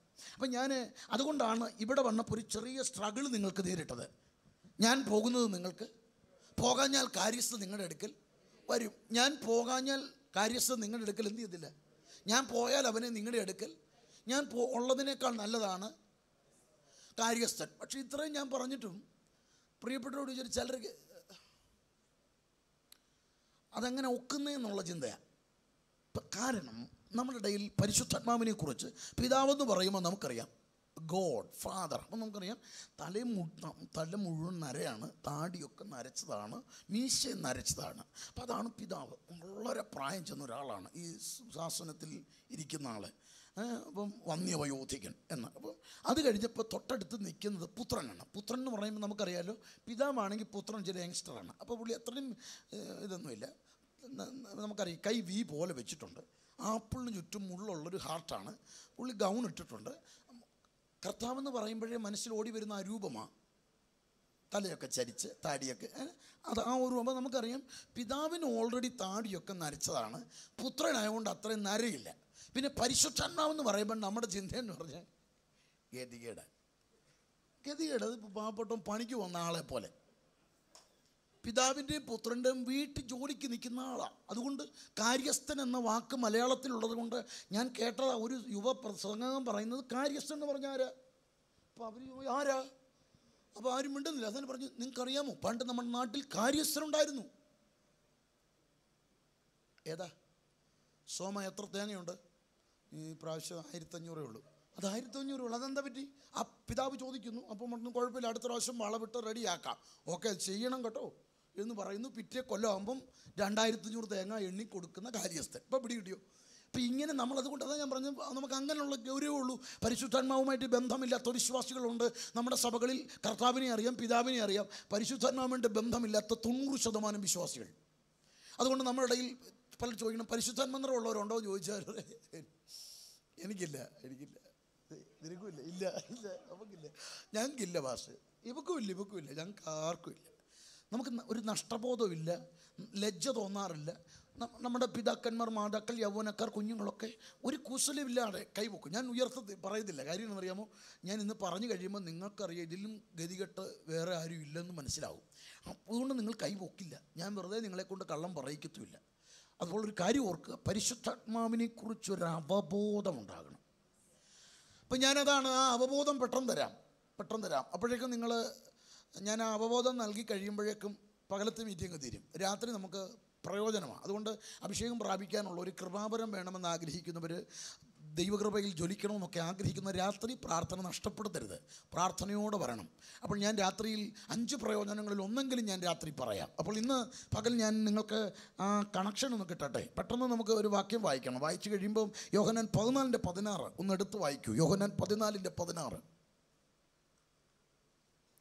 പരിശുദ്ധാത്മാവിനെ കുറിച്ചൊരു അറിവുണ്ടാകാനാണ്. എന്നാൽ ഞാൻ പിതാവിനോട് ചോദിക്കും, അവൻ സത്യത്തിൻ്റെ ആത്മാവെന്ന മറ്റൊരു കാര്യസ്ഥൻ. ആ വാക്ക് നിങ്ങൾ ശ്രദ്ധിച്ചോ, മറ്റൊരു കാര്യസ്ഥനെ എന്നേക്കും നിങ്ങളോട് കൂടെ ഇരിക്കേണ്ടതിന് നിങ്ങൾക്ക് തരും. അപ്പോൾ ഞാൻ അതിനകത്തുനിന്ന് ബാക്കിയൊക്കെ രാത്രിയിൽ ഞാൻ ഇതിനകത്തുനിന്ന് ആ ചോദ്യവും പറയാം, മറ്റൊരു കാര്യസ്ഥൻ. അപ്പോൾ ഇത് ഞാൻ ഇത്രയും പെട്ടെന്ന് പറയാം. അപ്പോൾ ശ്രദ്ധിച്ചോണം, ചോദിക്കുന്നത് ഞാനൊരു 20 മിനിറ്റ് കഴിയുമ്പോൾ ഞാൻ ആ ചോദിക്കുന്നത് പറയാം. അതിന് മുമ്പ് നമുക്കറിയേണ്ടത് മറ്റൊരു കാര്യസ്ഥനാണ്. അവിടെ ഉപയോഗിച്ച വാക്ക് കണ്ടോ, മറ്റൊരു കാര്യസ്ഥൻ, അനദർ കംഫർട്ടർ. ഈ കാര്യസ്ഥൻ എന്ന് മലയാളത്തിലേക്ക് വന്നതുകൊണ്ട് കംഫർട്ടർ എന്ന് നമ്മൾ വായിക്കുന്ന ആംഗലേയ പദവും ഗ്രീക്കിൽ പാരാക്ലിറ്റസ്. ആ പാരാക്ലിറ്റസ് എന്നതിന് മലയാളത്തിലെ കാര്യസ്ഥൻ എന്നല്ല അതിൻ്റെ മീനിങ്. ഈ കംഫർട്ടർ ആശ്വാസപ്രദന. അപ്പോൾ അങ്ങനെ ഇരിക്കട്ടെ. അപ്പോൾ ശ്രദ്ധിച്ചോളൂ, ഇവിടെ പറയുന്ന മറ്റൊരു കാര്യസ്ഥൻ. അപ്പോൾ എൻ്റെ പ്രിയപ്പെട്ടവർ മനസ്സിലാക്കണം, മറ്റൊരു അനീഷ് പാസ്റ്റർ എന്ന് പറഞ്ഞാൽ നിങ്ങൾക്ക് പിടികിട്ടുമല്ലോ. എത്ര അനീഷുമാരുണ്ട്, ഇഷ്ടം പോലുണ്ട്. കറുത്തതുണ്ട്, വെളുത്തതുണ്ട്, പൊക്കം കൂടിയതുണ്ട്, കുറഞ്ഞതുണ്ട്, വയറുള്ളതുണ്ട്, വയറില്ലാത്തതുണ്ട്, കഷണ്ടി ഉള്ളതുണ്ട്, ഇല്ലാത്തതുണ്ട്, മുടിയുള്ളതുണ്ട്, മുടിയില്ലാത്തതുണ്ട്, എത്ര എണ്ണമുണ്ട്, ഇഷ്ടം പോലെ. അപ്പോൾ ഇതിൻ്റെ അർത്ഥം മറ്റൊരു അനീഷ് പാസ്റ്റർ എന്ന് പറയണമെങ്കിൽ പേരുകൊണ്ട് മറ്റൊരാൾ, ആകൃതി കൊണ്ട് മറ്റൊരാൾ. പക്ഷെ ഇവിടെ ഗ്രീക്കിൽ ഉപയോഗിച്ച വാക്ക് അനദർ എന്ന പദം ഗ്രീക്കിൽ വരുന്നത് ആലോസ് പാരാക്ലിറ്റസ്. അപ്പോൾ ആലോസ് എന്ന ഗ്രീക്ക് വാക്കിൻ്റെ അർത്ഥം അനദർ എന്നതല്ല. ശരിയായ ഭാഷാന്തരം സെയ്മാസ്. ആരാണോ പാരാക്ലിറ്റസ് അതുപോലെ. അതായത് ഈ നമ്മൾ പറയുന്നത് പേരുകൊണ്ടുള്ള സാമ്യമല്ല. അനീഷ് കൊല്ലം എന്ന് പറയുമ്പോൾ അതുപോലെ പേര് അനീഷ് എന്ന് പറയുന്ന പേരുള്ളവരുണ്ടാകാം. പക്ഷെ അനീഷ് കൊല്ലം എന്ന് പറയുമ്പോൾ ആരാണോ അതിൻ്റെ അതേപോലെ തന്നെ, ഒരു മാറ്റവുമില്ല. അങ്ങനെയാണെങ്കിൽ ഇവിടെ അലോസ് പാരാക്ലിറ്റസ് എന്ന് പറഞ്ഞാൽ പാരാക്ലിറ്റസ് ആരാണോ അതുപോലെ നടപ്പ്, അതുപോലെ ഇരിപ്പ്, അതേ നോട്ടം, അതേ ശക്തി, അതേ സ്ഥാനം, അതേ നടപ്പ്, അതേ ചിന്താഗതി, അതേ കാഴ്ചപ്പാട്. അപ്പോൾ അങ്ങനാണെങ്കിൽ പരിശുദ്ധാത്മാവിനെ പറയുന്നത് മറ്റൊരു. അപ്പോൾ ഒറിജിനൽ കാര്യസ്ഥനാരാ? കറക്റ്റ് വരുന്നുണ്ട്. 1 യോഹന്നാൻ 2:1. എൻ്റെ പ്രിയ കുഞ്ഞുങ്ങളെ, നിങ്ങൾ പാപം ചെയ്യാതിരിക്കേണ്ടതിന് ഇത് ഞാൻ നിങ്ങൾക്ക് എഴുതുന്നു. ഒരുത്തൻ പാപം ചെയ്തു എങ്കിലോ യേശുക്രിസ്തു എന്ന മലയാളത്തിൽ കാര്യസ്ഥൻ എന്നാണ് കേട്ടോ. യേശുക്രിസ്തു എന്ന കാര്യസ്ഥൻ. പക്ഷേ ഇംഗ്ലീഷ് ബൈബിളിൽ കിടക്കുന്ന അഡ്വക്കേറ്റ്. പാരാക്ലിറ്റസിൻ്റെ മറ്റൊരർത്ഥമാണ് അഡ്വക്കേറ്റ്. അപ്പോൾ പാരാക്ലിറ്റസ്, യഥാർത്ഥ പാരാക്ലിറ്റസ് ആരാണ്? ഉറക്കെ പറഞ്ഞേ, ഫുള്ള് പറയണം. ഈ വാക്കിന് ഞാനൊരു പെട്ടെന്നൊരു ഇൻ്റർപ്രിട്ടേഷൻ തരാം. കാര്യം പൊളൈൻതോട്ട് പൗലുസിൻ്റെ ചിന്തകളിൽ ഉരുത്തിരിഞ്ഞ ചില വാക്കുകളാണ്. യേശു ക്രിസ്തു, ക്രിസ്തുവേശു, യേശു ക്രിസ്തു. വായിച്ചിട്ടില്ലേ? ഇതെല്ലായിടത്തും പൗലോസ് ഉപയോഗിക്കുമ്പോൾ അതിൽ ഒരു വലിയ ഡെപ്ത് മറഞ്ഞിരിപ്പുണ്ട്. അത്രയും പുള്ളി ഒരു സെൻറ്റൻസിനെ ഒഴിവാക്കാൻ വേണ്ടി പൗലോസ് ഉപയോഗിച്ച വാക്കുകളാണ് ഇത്. ഒരു വലിയ സെൻറ്റൻസ് ഒഴിവാക്കാൻ. ഇല്ലെങ്കിൽ ഇവിടെ എന്തായിരുന്നു വരേണ്ടത്? യേശു എന്ന് എഴുതുന്നിടത്ത് വരേണ്ട സെൻറ്റൻസ്, ദൈവമായവൻ ദൈവത്തിൻ്റെ മഹിമ വെടിഞ്ഞ് വേഷത്തിൽ മനുഷ്യനായി പരിമിതപ്പെട്ടു. അപ്പോൾ പേരെന്തായി? യേശു. യേശു യേശു എന്ന് വിളിക്കുമ്പോൾ ദൈവമായവൻ വേഷത്തിൽ മനുഷ്യനായി പരിമിതപ്പെട്ടു എന്ന് പറയാൻ വേണ്ടിയാണ് യേശു. അപ്പോൾ ക്രിസ്റ്റോസ് എന്ന വാക്ക് പറയുമ്പോൾ അതിൻ്റെ അർത്ഥം എന്താണ്? മനുഷ്യനായവൻ മരിച്ചടക്കപ്പെട്ടുയർത്തെഴുന്നേറ്റ് ദൈവമായി സ്വർഗത്തിലേക്ക് കയറി. അത്രയും പറയാൻ വേണ്ടിയാണ് ക്രിസ്റ്റോസ്. അപ്പോൾ യേശു ക്രിസ്തു എന്ന് പറയുമ്പോഴോ അവിടെയാണ് മനസ്സിലാക്കേണ്ടത് ഈ വാക്കിൻ്റെ റൂട്ട് എങ്ങനെയാണെന്നറിയാമോ? മനുഷ്യനായി മണ്ണിൽ ജനിച്ചു മരിച്ചടക്കപ്പെട്ട് ഉയർത്തെഴുന്നേറ്റ് സ്വർഗത്തിലേക്ക് കയറിയ എൻ്റെ ദൈവം. അത്രയും പറയാൻ പൗലോസ് പറയുന്ന പദമാണ് യേശു ക്രിസ്തു. അപ്പോൾ ക്രിസ്തുവേശുവോ? അപ്പോൾ ഇത് മേളിൽ നിന്നാണ് വരുന്നത്. മഹാദൈവമായവൻ എനിക്ക് വേണ്ടി വേഷത്തിൽ മനുഷ്യനായി മണ്ണിൽ വന്ന് മരിച്ചടക്കപ്പെട്ടു എന്ന് പറയുമ്പോൾ അവിടെ എഴുതുന്നത് ക്രിസ്തുവേശു. ഇപ്പോൾ പിടികിട്ടിയോ വാക്കുകളുടെ അർത്ഥം? ഇനി നിങ്ങൾ ശ്രദ്ധിച്ചു നോക്കണം, ഇല്ലെങ്കിൽ ആ സ്ഥാനവും ബഹുമതിയും ഒക്കെ മാറിപ്പോയനെ. നീതിമാനായ എങ്ങനെ? ഇപ്പം കാര്യസ്ഥനായത് എപ്പോഴായി, എവിടെ? ഇപ്പോഴും നല്ലതിനും അതിന് ഉത്തരവുണ്ട്. നീതിമാനായ ക്രിസ്തുവേശു അല്ല, യേശു ക്രിസ്തു. അതിൻ്റെ അർത്ഥം വേഷത്തിൽ മനുഷ്യനായി വന്ന് മരിച്ച് അടക്കപ്പെട്ട് ഉയർത്തെഴുന്നേറ്റ് സ്വർഗത്തിലെത്തിയപ്പോൾ യേശു ക്രിസ്തു. അപ്പം സ്വർഗത്തിൽ യേശു ക്രിസ്തു ആരാ? എൻ്റെ കാര്യസ്ഥൻ. അപ്പോൾ ഒന്നുകൂടെ പറഞ്ഞാൽ ദൈവമായ എൻ്റെ കാര്യസ്ഥൻ. ഇനി യേശുക്രിസ്തു സ്വർഗത്തിൽ വഹിക്കുന്ന പദവി ദൈവമാണ്, എൻ്റെ കാര്യസ്ഥനാണ്. അപ്പോൾ ദൈവമെന്ന് പറയുമ്പോൾ നിത്യനായവൻ, പുരാതനനായവൻ, സർവശക്തനായവൻ, സർവജ്ഞാനിയായവൻ, സ്വർഗത്തിലും ഭൂമിയിലും സകല അധികാരവുമുള്ളവൻ. ആ ദൈവം സ്വർഗത്തിൽ എൻ്റെ കാര്യസ്ഥനാണെങ്കിൽ ഇപ്പം കർത്താവിൻ്റെ ശക്തിയുടെ റേഞ്ച് സർവശക്തൻ, സർവസന്നിഹിതൻ, സർവജ്ഞാനി. ഇനി നിങ്ങൾ ശ്രദ്ധിച്ചേ, കർത്താവ് പറഞ്ഞ വാക്ക് കണ്ടോ?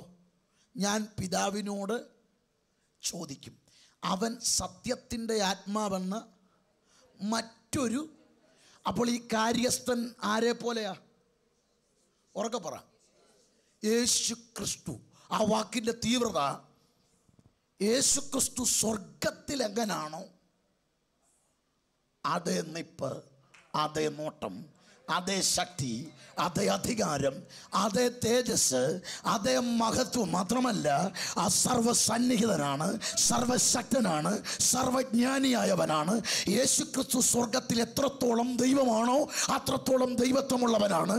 യേശുക്രിസ്തു സ്വർഗത്തിൽ എത്രത്തോളം അധികാരമുണ്ടോ അത്രത്തോളം അധികാരമുള്ളവൻ. മറ്റൊരു കാര്യസ്ഥൻ. അങ്ങനെയാണെങ്കിൽ യേശുക്രിസ്തു എങ്ങനെയാണോ സൈമാസ്.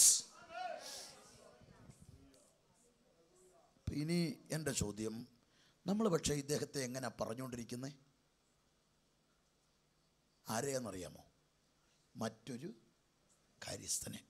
ഈ മറ്റൊരു കാര്യസ്ഥനെ കുറിച്ച് അറിവില്ലാത്തതുകൊണ്ട് നമ്മളെന്താ പറയുന്നതെന്നറിയാമോ? നമ്മുടെ ഇടയിൽ ഉപയോഗിക്കപ്പെടുന്നൊരു അബദ്ധമാണ് പ്രവർത്തന നിരതമായ ശക്തി. പ്രവർത്തന നിരതമായ ശക്തി എന്ന് പറഞ്ഞു കഴിഞ്ഞാൽ നമ്മൾ ഉപയോഗിക്കുന്ന വാക്കുകളെല്ലാം പരിശുദ്ധാത്മാവിനേക്കാൾ പരിശുദ്ധാത്മാവിൻ്റെ ശക്തിയാണ് നമ്മൾ ഇഷ്ടപ്പെടുന്നത്. ഈ യഹോവ സാക്ഷിക്കാർ പറയുന്നൊരു അപകടമാണ്, പരിശുദ്ധാത്മാവെന്ന് പറഞ്ഞാൽ ദൈവമൊന്നുമല്ല, പ്രവർത്തന നിരതമായൊരു ശക്തി. കരണ്ട് പോലെ, കാറ്റ് പോലെ, തീ പോലെ, മഴ പോലെ. അവർ ദുരുപദേശക്കാരാ. അപ്പം നമ്മളോ? നല്ല ആളുകളെ അല്ലേ? അപ്പം നമ്മളും പരിശുദ്ധാത്മാവിനെ പറയുന്നത് എങ്ങനെയാണ്? കാറ്റ് പോലെ, തീ പോലെ, മഴ പോലെ, പിന്നെന്തുവാ, പ്രാവ്. കൂടുതലും പ്രാവൊക്കെയാണ് അല്ലേ? ചിലയിടത്തൊക്കെ ചെന്നാൽ ഫുൾ പ്രാവായിരിക്കും. ചിലത് സ്റ്റേജ് മൊത്തവും സ്കൈ, ഇവിടെ ഉള്ള ഈ കളർ വേറെ സ്കൈ ബ്ലൂ ആയിരിക്കും. സ്കൈ ബ്ലൂ മുഴുവൻ മേഘമാണ്. ആ മേഘത്തിൻ്റെ അവിടെ ഇവിടെ എവിടെയെങ്കിലുമൊക്കെ പ്രാവുകൾ കാണും. അതെല്ലാം വെള്ളപ്രാവുകളാണ്. അപ്പോൾ ചിലർ പറയും, പാസ്റ്ററെ ബൈബിളിൽ വായിച്ചിട്ടില്ലേ? എങ്ങനെ അത് വാക്കൊന്നുകൂടെ എങ്ങനെയായിരുന്നു? പ്രാവെന്ന് ഒരിക്കൽ കൂടെ ആ വാക്കൊന്ന് ആവർത്തിച്ച്. എങ്ങനെ? പ്രാവാണോ പ്രാവെന്ന പോലാണോ? അല്ലേ? പ്രാവെന്ന പോലെ എന്ന് പറയുമ്പോൾ അതാ അല്ലേ? ആരല്ല അതാ. പക്ഷെ നമ്മൾ ആരാക്കി? അത് തന്നെയാണോ പ്രാവെല്ലാം? പ്രാവും കളർ എങ്ങനെ? അല്ല, അപ്പം ഈ കറുത്ത പ്രാവില്ലേ, ഗ്രേ കളർ പ്രാവില്ലേ, അതിനെ കൊള്ളില്ലേ?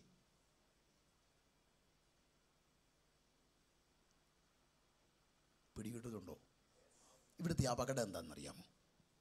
നമ്മൾ കർത്താവിനെ വെളിപ്പാടിൽ വായിക്കുന്നുണ്ടല്ലോ, കുഞ്ഞാടെ നീ അറക്കപ്പെട്ടു, കുഞ്ഞാടെ നീ യോഗ്യൻ. അത്ര ആക്യുറേറ്റായിട്ട് കർത്താവിനെ കുഞ്ഞാടെ എന്ന് വിളിച്ചിട്ടും എന്തുകൊണ്ടാണ് കുഞ്ഞാടിൻ്റെ പടം വെക്കാത്ത കാര്യം? കർത്താവ് വേഷത്തിൽ വന്നപ്പോൾ നമുക്കൊരു ചെറിയ ഐഡിയ കിട്ടി. അത് അല്ല, കറക്റ്റ് അല്ലെങ്കിലും ഒരു ഐഡിയ കിട്ടി. ആൾ വേഷത്തിൽ മനുഷ്യനായിട്ട് വന്നു. അതുകൊണ്ട് ഇവിടുത്തെ കുഞ്ഞാടെ എന്നൊക്കെ വിളിച്ചത് ആലങ്കാരികമായിട്ടാണ്. ആൾ കുഞ്ഞാടല്ല അല്ലേ? ഇപ്പം ചിലയിടത്ത് ലയൺ ഓഫ് ജൂഡ എന്നുള്ളതുകൊണ്ട് ചിലർ സിംഹത്തിൻ്റെ പടമൊക്കെ വെക്കുന്നുണ്ട്, അങ്ങനെ വെക്കുന്നവരുണ്ട്. പക്ഷേ ഇത് വേഷത്തിൽ മനുഷ്യനായി വന്നതുകൊണ്ട് നമ്മളോട് കമ്മ്യൂണിക്കേറ്റ് ചെയ്യാൻ വന്നതാണ് ദൈവം. വേഷത്തിൽ, അതാ വേഷത്തിൽ, ആ വേഷമല്ല. പക്ഷെ നമുക്ക് അബദ്ധം പറ്റി.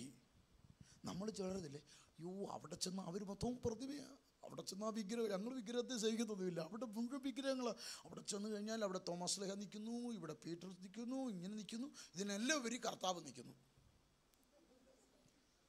നമ്മൾ പറയുന്ന അത്രയും നമ്മൾ വലിയ ഗമേല പറഞ്ഞു, ഞങ്ങൾക്കിതൊന്നുമില്ല. പ്രാവ് നിൽക്കുന്നല്ലോ, പ്രാവുണ്ടല്ലോ. അപ്പോൾ അവർ ചോദിക്കാത്തത് വലിയ കാര്യം, ചോദിക്കാത്തത് വലിയ, നമ്മൾ രക്ഷപ്പെട്ട് നിൽക്കുക. അവർ ചോദിക്കേണ്ടത്, അവർക്കിത് ബോധമില്ല, അവർക്കറിയത്തില്ല തന്നെയാണ്. അവർ വിചാരിച്ചിരിക്കുന്നത് ഇവർക്കതൊന്നുമില്ല. പക്ഷേ ശരിക്കും വായിച്ചിട്ടില്ല. വായിച്ചാൽ അവിടുത്തെ മാറ്റി നമ്മളോടും ചോദിക്കും.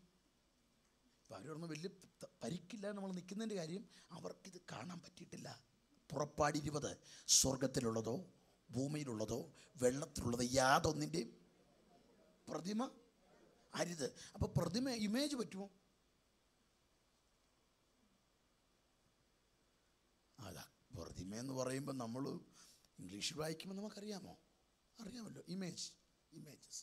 അപ്പോൾ പ്രാവെന്ന് പറയുന്നത് ഈ ഭൂമിയിലെ ഒരു സൃഷ്ടിയല്ലേ. അപ്പോൾ ഞാനതിന് പ്രാവല്ലെന്നുള്ളതിൻ്റെ കാരണം, പ്രാവെന്ന പോലെ ആ വാക്ക് ഞാൻ ആദ്യം അങ്ങ് ഖണ്ഡിക്കുക. പ്രാവെന്ന പോലെ എന്ന് പറയാൻ കാര്യം, അതുവരെയും പരിശുദ്ധാത്മാവ് വന്നിരുന്നില്ല. വരാത്തതാളായതുകൊണ്ട്, വ്യക്തമായ ധാരണയില്ലായ്മ കൊണ്ട് യോഹന്നാൻ അപ്പോൾ പ്രാവെന്ന പോലെ, ഒരു പക്ഷേ വൈറ്റ് കളറാകാം, അല്ലെങ്കിൽ ഒരു ശബ്ദമാകാം, അല്ലാതെ കൊക്കും ചുണ്ടും ഒക്കെ വെച്ച് പ്രാവെന്ന പോലെ, അത് പുള്ളി മാത്രം കണ്ടതാ, വേറെങ്ങും അങ്ങനെ ആരും കണ്ടിട്ടും ഇല്ല. അതിൻ്റെ അടിയിൽ എഴുതിയിരിക്കുന്നത്, അതുവരെയും പരിശുദ്ധാത്മാവ് ഭൂമിയിലേക്ക് വന്നിരുന്നില്ല. കരണ്ട് കട്ട് സമയത്ത് പ്രിയപ്പെട്ട ഭർത്താവ് ഡാഡി പുറത്ത് നിൽക്കുകയായിരുന്നു, കരണ്ട് പോയിരുന്നു, ഇൻവെർട്ടർ ഓഫായി, 8 മണിയായി. പുറത്ത് നിന്നപ്പോൾ നമ്മൾ പുറത്തോട്ട് നോക്കിയപ്പോൾ നിൽക്കുന്നു, വാഴയാണെന്ന് തോന്നുന്നത് എന്ന് നോക്കിയപ്പോൾ കുറച്ച് പെട്ടെന്ന് വെട്ടം വന്നപ്പോഴാണ് പിടി കിട്ടിയത്. അയ്യോ ഡാഡിയായിരുന്നു, ഞാനോർത്ത് വാഴ. അപ്പോൾ കയറി വന്നപ്പോൾ മോൻ വിളിക്കുക, മമ്മി വാഴ വന്നു കേട്ടോ. അങ്ങനെ വിളിക്കുമോ? അല്ല, കരണ്ട് കെട്ട സമയത്ത് തോന്നിയത് എങ്ങനെയായിരുന്നു? വാഴ പോലെ. കയറി വന്ന് വെട്ടത്തിൽ വന്നപ്പോൾ ആളെ പിടികിട്ടി, ഇത് ഡാഡിയാ. എന്നാലും തോന്നിയത് വിളിക്കുമോ? ഇല്ല.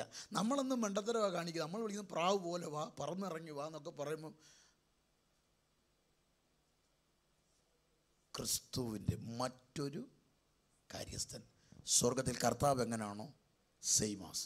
ആ ആങ്ങളോട് നമ്മൾ പറയാണ്, ഞങ്ങൾക്ക് അങ്ങനെ പറ്റത്തില്ല, ഞങ്ങൾക്ക് ഈ പ്രാവ് പോലെ പറന്ന് തന്നെ വരണം. അപ്പം ഞാൻ ഓർഡർ കൊടുത്തിട്ടുണ്ട് 2 ചിറകിന്, എന്നിട്ട് ഞാൻ വരാം.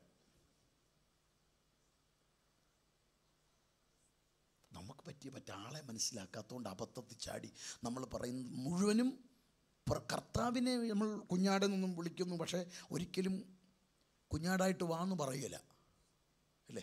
സിംഹമായിട്ട് വാന്ന് വിളിക്കുന്നില്ല. തേജസ് വാരി ചുറ്റി ഒരു വ്യക്തിയായി തന്നെ അംഗീകരിക്കുമ്പോൾ, പിതാവിനെ അങ്ങനെ അംഗീകരിക്കുമ്പോൾ, പരിശുദ്ധാത്മാവിനെക്കുറിച്ച് നമ്മൾ പറയുന്നത് മുഴുവനും പ്രപഞ്ചത്തിലെ ഓരോ പ്രതിഭാസത്തിലൂടെയാണ്. കാറ്റുപോലെ വരാൻ പറയുന്നു. സൃഷ്ടിച്ചവനോടായി പറയുന്നത്, നീ ഇങ്ങനെ അങ്ങനെ വരണ്ട, കാറ്റുപോലെ വരണം, പിന്നെ നീ തീയായിട്ട് വരണം, പിന്നെ വരേണ്ടത് പ്രാവ് പോലെ വരണം, മഴ പോലെ വരണം, നദി പോലെ വരണം. ശരിക്കും പറഞ്ഞാൽ എന്തു വിഷമിക്കും. നമ്മുടെ മക്കൾ നമ്മളെ ഡാഡിയെന്ന് വിളിക്കാൻ ഇഷ്ടപ്പെടും. മക്കൾ വിളിച്ച് നമ്മൾ വിളിച്ചു വേറെ പേരൊക്കെ വിളിക്കുന്നത്. കാറ്റേന്ന് വിളിക്കുമ്പോൾ കുഞ്ഞിനെന്നെ മനസ്സിലായില്ല. മനസ്സിലാക്കാത്തതുകൊണ്ട് തന്നെ കാറ്റേന്നും മഴയെന്നും തീയെന്നും ഒക്കെ വിളിക്കുന്നു. ഞാനിനി എന്ത് ചെയ്യണം? ഫാൻസി ഡ്രസ്സ് കളിക്കണം, എന്നെക്കുറിച്ച് വലിയ ബോധമില്ലായ്മ. അപ്പം ഞാനിനി അതിനെ തെളിയിച്ചു തരാം. അപ്പോൾ ഇവിടെ പറഞ്ഞു മറ്റൊരു കാര്യസ്ഥൻ എന്ന് പറയുമ്പോൾ പരിശുദ്ധാത്മാവിനെക്കുറിച്ച് അറിവില്ലായ്മയുടെ ഗതികേടുണ്ട്. ഇനി 2-3 വാക്യങ്ങൾ ഞാനതിനെ ക്ലാരിഫൈ ചെയ്ത് തരാം. കാരണം നമുക്ക് ആ പരിശുദ്ധാത്മാവ് എന്ന് പറയുന്നത് ഇപ്പോഴും നമ്മൾ കരുതിയിരിക്കുന്നത് വേണ്ട അറിവില്ലായ്മ കൊണ്ട് ഏറ്റവും താഴെ പിതാവിനെയും പുത്രനെയും ഇഷ്ടമാണ്, പക്ഷേ വലിയ വിലയിലല്ല. നമുക്ക് അവിടെ നിന്ന് നാളെ ഒന്ന് പുള്ളിയുടെ പൊസിഷൻ ഒന്ന് കണ്ടെത്തണ്ടേ. അപ്പോസ്തല പ്രവൃത്തിയുടെ പുസ്തകം എടുത്ത് അപ്പോസ്തല പ്രവൃത്തി 5-ാം അധ്യായത്തിൻ്റെ 3-4-8, 5-3-4-8 പെട്ടെന്ന് വേണേ ഒന്ന് വായിക്കണം.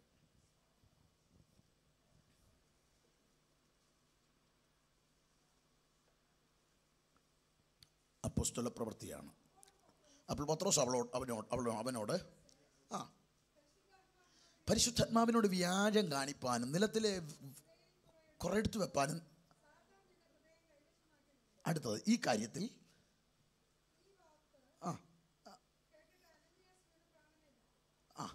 അപ്പോൾ അവിടെ അനനിയാസിനോട് പറയുന്ന കാര്യം കണ്ടോ?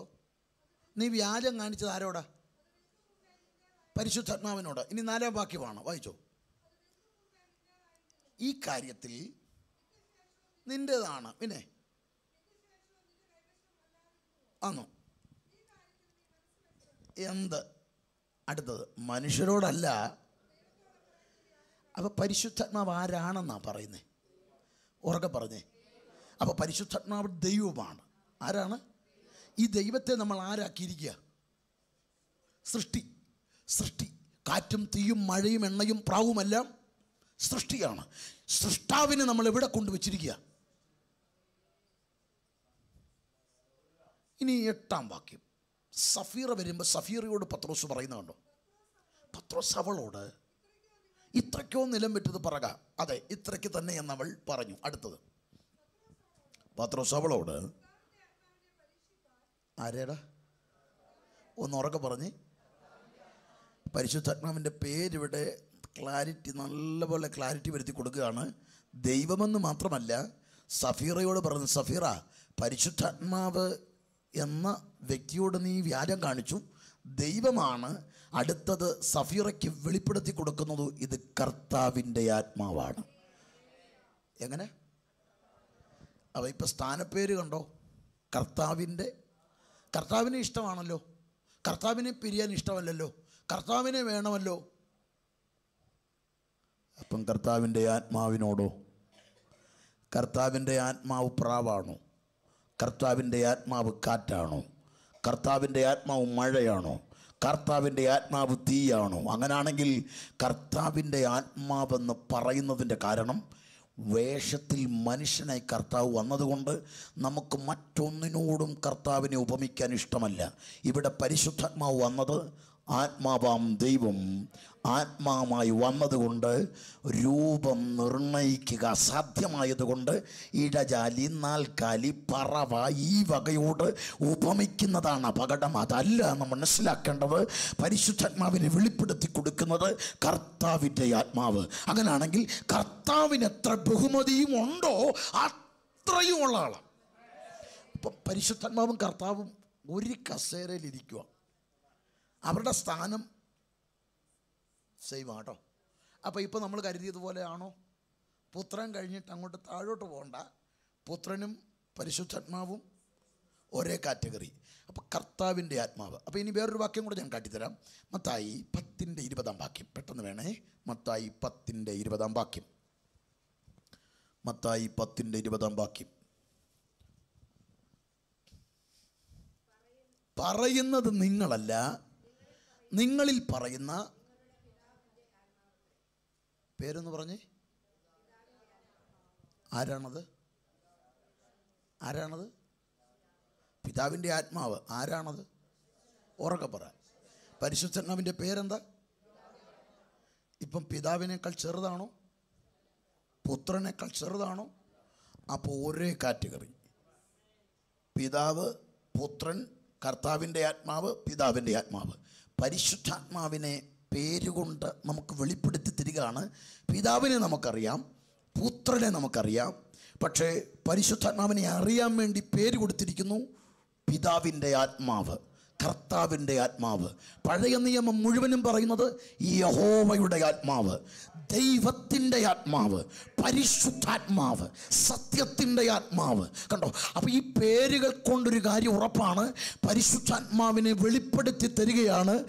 ആളുടെ പേരിലൂടെ ആളുടെ വ്യക്തിത്വം വെളിപ്പെടുന്നുണ്ട്, പൊസിഷൻ വെളിപ്പെടുന്നുണ്ട്. അപ്പോൾ ദൈവത്തിൻ്റെ ആത്മാവ്, കർത്താവിൻ്റെ ആത്മാവ്, പിതാവിൻ്റെ ആത്മാവ് എന്ന് പറയുമ്പോൾ പരിശുദ്ധാത്മാവുമായി ബന്ധമില്ലാത്തവർ ഓർക്കണം, കർത്താവുമായി ബന്ധമുണ്ടെങ്കിൽ കർത്താവിൻ്റെ ആത്മാവുമായി ബന്ധമുണ്ടാകും.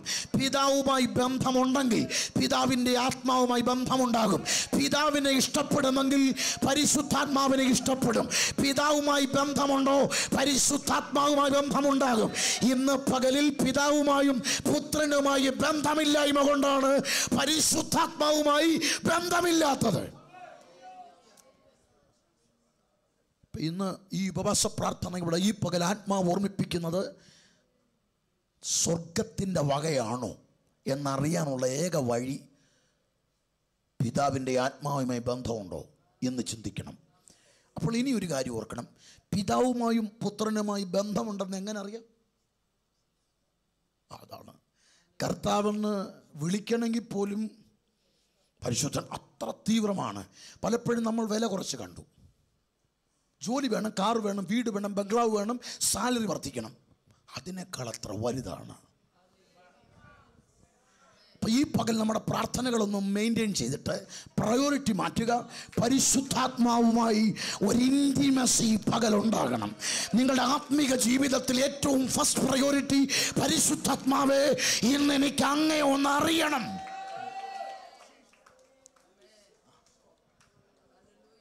സ്തോത്രം.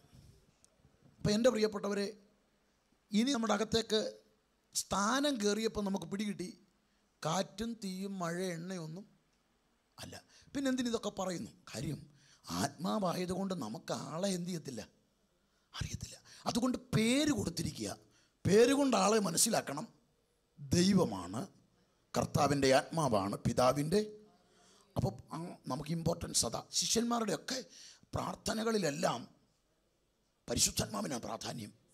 അവർ പ്രാർത്ഥിച്ചിടത്തെല്ലാം സംഭവിച്ച കാര്യം, ജാതികൾ, വംശങ്ങൾ ഞങ്ങൾക്കെതിരെ വരുന്നു. പ്രാർത്ഥിച്ചുകൊണ്ടിരിക്കുമ്പം പരിശുദ്ധാത്മാവ് വന്നു, കുലുക്കി. പിന്നെ അവർ വെറിയിടാവുന്നില്ല. കാരണം എന്താണെന്നറിയാമോ? അവർ മനസ്സിലാക്കിയത് പ്രാവ് പോലെ പറയണേ, കാറ്റ് പോലെ പറയണമെന്നല്ല. Praise the Lord. അപ്പം ഇന്ന് പകൽ നമുക്ക് സംഭവിച്ച ഗതികേട് അവിടെയാണ്. നമ്മൾ ആളെ അറിയാത്തത് കൊണ്ടാണ് ഇങ്ങനെയൊക്കെ സംഭവിച്ചത്. അപ്പോൾ ചോദിക്കും, തീ എന്ന് പറയുന്നതിൻ്റെ കാര്യം, തീ, കാറ്റ്, മഴ, എണ്ണ, പ്രാവ്, ഇതൊക്കെ പറയുന്നത് ആൾ ആത്മാവായതുകൊണ്ട് നമുക്ക് ആളുടെ സ്വഭാവത്തെ, ആളുടെ രീതിയെ കമ്മ്യൂണിക്കേറ്റ് ചെയ്യാൻ പറഞ്ഞതാണ്. അങ്ങനെ ഇരിക്കും. അതല്ല ആള്. അതുപോലെയാ പ്രാവ് പോലെ എന്നതിൻ്റെ അർത്ഥം ചിറകുണ്ടെന്നല്ല, ചുണ്ടും നഖമുണ്ടെന്നല്ല, പറക്കുമെന്നല്ല. പിന്നെന്താന്ന്? പ്രാവിൻ്റെ പ്രത്യേകത അശുദ്ധിയിൽ നിന്ന് ഭക്ഷണം സ്വീകരിക്കാത്ത ഏക പറവ പ്രാവ. വിശുദ്ധി ഉണ്ടെങ്കിൽ മാത്രമേ ഇൻട്രാക്ഷൻ നടക്കുകയുള്ളൂ. 2, ആൻറ്റി പറഞ്ഞ കാര്യമാണ്, നിഷ്കളങ്കതയുടെ പര്യായമാണ് പ്രാവ്. പരിശുദ്ധാത്മാവിൽ പരിശുദ്ധി എന്ന് പറയുന്നത് ഹോളിനെസ്, ആ പേരിൽ തന്നെയുണ്ട്. ആ ആളെയാ നമുക്ക് ചുമ്മാതെ റിലേഷൻ കിട്ടത്തില്ല, വിശുദ്ധി കൊണ്ടോ. അപ്പോൾ അതിന് നമ്മൾ ഇന്ന് പ്രാർത്ഥിക്കേണ്ടത് പ്രയോറിറ്റി വിശുദ്ധിക്ക് കൊടുക്കണം. എന്താണെന്നറിയാമോ? പരിശുദ്ധാത്മാവേ, അങ്ങക്ക് എന്നോട് ഇൻട്രാക്ഷൻ നടത്താൻ തടസ്സം എന്താ? എന്നോടൊന്ന് അടുക്കാൻ തടസ്സമുണ്ട്, എൻ്റെ കുറവൊന്ന് മനസ്സിലാക്കുക. ആ സമയത്ത് അത് വെളിപ്പെടുത്തും. അത് വെളിപ്പെടുത്തുമ്പോൾ അത് ഏറ്റു പറഞ്ഞാൽ മതി.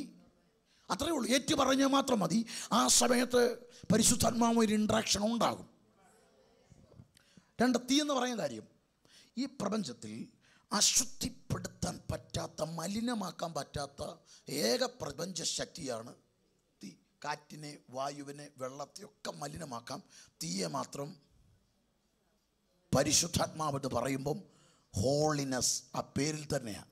അതുകൊണ്ട് പാപി എത്ര ചെന്നാലും പരിശുദ്ധാത്മാവിന് കുഴപ്പമില്ല. പക്ഷെ പാപിക്ക് എന്ത് സംഭവിക്കുമെന്ന് അറിയാമോ? പാപത്തെ വെറുക്കുന്ന ആളാണ്. അതുകൊണ്ട് തീയുടെ അടുത്ത പ്രത്യേകത, തീ സ്വയം എന്തു വീഴുന്നു അതിനെയും കൂടെ കത്തിക്കും. കത്തിക്കുമെന്ന് പറഞ്ഞാൽ ആളി കത്തിക്കുമെന്നല്ല, അതിനെ പ്യൂരിറ്റി വരുത്തിക്കൊണ്ടിരിക്കും. പൊന്നു ശോധന ചെയ്യുന്ന പോലെ പരിശുദ്ധാത്മാവായിട്ട് ആരടുക്കുന്നു അവർക്ക് പാപബോധം ഉണ്ടാവും, അവിടെ കരയാൻ തുടങ്ങും. അപ്പോൾ റിവൈവൽ എന്നും പറഞ്ഞാൽ ഈ നടക്കുന്നൊന്നും റിവൈവൽ അല്ല. റിവൈവലിൻ്റെ ഏറ്റവും വലിയ തെളിവ് അനുതാപമാണ്. അപ്പോൾ റിവൈവൽ നടന്നിട്ടുള്ള ഇവരീ പറഞ്ഞ ഉണർവല്ല, അത് ഉണർവിന് വേണ്ടിയുള്ളത് എന്തെങ്കിലും ആവും. ഉണർവിന് വേണ്ടി നടത്തുന്നു, പക്ഷെ ഉണർവതല്ല. ഉണർവിൻ്റെ ലക്ഷണം ഈ തീ കത്തിയാൽ, ഹോളി സ്പിരിറ്റിൻ്റെ ഇടപെടൽ ഉണ്ടായാൽ പാപബോധം ഉണ്ടാവും. അതെന്ന് പറഞ്ഞാൽ ഇവിടെ ഹോളി സ്പിരിറ്റ് അങ്ങനൊരു എൻകൗണ്ടർ ഇവിടെ ചെയ്താൽ അയൽക്കാരൻ, ചുറ്റുപാട്, നമ്മോട് ഇടപെടുന്നവരൊക്കെ അവർ ഹീലിംഗ് അല്ല കിട്ടുന്നത്. അവന് മനസ്സിലാകും ഞാൻ പാപിയാണ്. അതാ ഉണ്ടാകുന്നത്. അതാണ് ഹോളി സ്പിരിറ്റിൻ്റെ തീ. അപ്പോൾ തീ എന്ന് പറയുമ്പോൾ ആള് തീയല്ല, ഈ സ്വഭാവ വിളിക്ക്. ഇനി അടുത്ത കാറ്റിൻ്റെ പ്രത്യേകത എന്ന് പറഞ്ഞാൽ കാറ്റിനെ കാണാൻ പറ്റുമോ? ഇല്ല, കാണാൻ പറ്റില്ല. കാരണം പരിശുദ്ധാത്മാവ് ആത്മാവാണ്, കാണാൻ പറ്റില്ല. പക്ഷേ അനുഭവിക്കണമെന്ന് ആഗ്രഹം ഉണ്ടെങ്കിൽ കാറ്റ് അനുഭവിക്കാൻ പറ്റില്ലേ? പരിശുദ്ധാത്മാവുമായിട്ടൊരു ബന്ധം വേണം. പരിശുദ്ധാത്മാവ് എനിക്ക് അങ്ങയുമായിട്ടൊരു ബന്ധം വേണം. ആഗ്രഹമുണ്ടോ? അതാ പരിശുദ്ധാത്മാവുമായിട്ടുള്ള ബന്ധത്തിന്, ആഗ്രഹത്തിന് വലിയ പ്രാധാന്യമുണ്ട്. പരിശുദ്ധാത്മാവിനെ വെള്ളമെന്ന് പറയാൻ കാര്യം, നദി, വെള്ളം എന്തിങ്ങനെ പറയാൻ കാര്യം, വെള്ളം പോലെ ഒഴുകുന്നതായിട്ടല്ല. വെള്ളത്തിൻ്റെ പ്രത്യേകത, ഭൂമിയുടെ ഗ്രാവിറ്റി ഫോഴ്സിനെ കീഴ്പ്പെടുത്താൻ വെള്ളത്തിന് കഴിയും. കാരണം വെള്ളത്തിൽ എന്തു വീണാലും ഗുരുത്വാകർഷണം കൊണ്ട് താഴോട്ട് പിടിച്ചാലും കൊടുക്കുകയല്ല വെള്ളം അതിനെ വെള്ളത്തിൻ്റെ ഇഷ്ടത്തിന് കൊണ്ടു നടക്കും. പരിശുദ്ധാത്മാവുമായി ഒരാൾ ഇടപഴകാൻ തുടങ്ങിയാൽ ലോകമോ പാപമോ പിശാചിനോ തൊടാൻ പറ്റത്തില്ല. കാര്യം ഹോളി സ്പിരിറ്റിൻ്റെ കൺട്രോളിലായിരിക്കും. വെള്ളമെന്ന് പറയാൻ കാരണം, വെള്ളമില്ലാതെ ഈ ഭൂമിയിൽ ജീവൻ്റെ നിലനിൽപ്പ് നടക്കത്തില്ല. പരിശുദ്ധാത്മാവിനെ വെള്ളമെന്ന് പറയാൻ കാരണം, ഒരാത്മീയൻ്റെ ആത്മീയ സ്ഥിതിയുടെ അടിത്തറ, ആ ജീവൻ ഹോളി സ്പിരിറ്റാണ് കൊടുക്കുന്നത്. കാരണം ഒരുവൻ രക്ഷിക്കപ്പെടുമ്പോൾ തന്നെ അവൻ്റെ അകത്ത് വീണ്ടും ജനനം, ബോൺ അഗെയിൻ എന്ന് നമ്മൾ പറയുന്ന റീബർത്ത് ചെയ്യുന്ന ആൾ പരിശുദ്ധാത്മാവാണ്. അതാ. ഇനി അടുത്തത്, പരിശുദ്ധാത്മാവിനെ നമ്മൾ പറയുന്നത് എണ്ണയെന്ന് പറയാറുണ്ട്. എണ്ണയെന്ന് പറയുന്നതിൻ്റെ കാര്യം, പഴയ വേദപുസ്തകത്തിൽ എണ്ണ രോഗശാന്തിക്ക് ഉപയോഗിച്ചിട്ടുണ്ട്. അപ്പോൾ തന്നെ എണ്ണയാണ് ഒരു പ്രത്യേക നിയോഗത്തിന്, അഭിഷേകത്തിന് ഉപയോഗിക്കുന്നത്. അപ്പോൾ പരിശുദ്ധാത്മാവിനെ അങ്ങനെ ഉപമിക്കാൻ കാരണം, എണ്ണ പരിശുദ്ധാത്മാവ് രോഗശാന്തി തരും. അപ്പോൾ തന്നെ പരിശുദ്ധാത്മാവാണ് ശുശ്രൂഷകൾ, കൃപാവരങ്ങൾ തരുന്നത്. അതുകൊണ്ടാണ് പരിശുദ്ധാത്മാവിനെ എണ്ണ എന്ന് പറയുന്നത്. അപ്പം ഇതെല്ലാം ഉപമാനങ്ങളാണ്.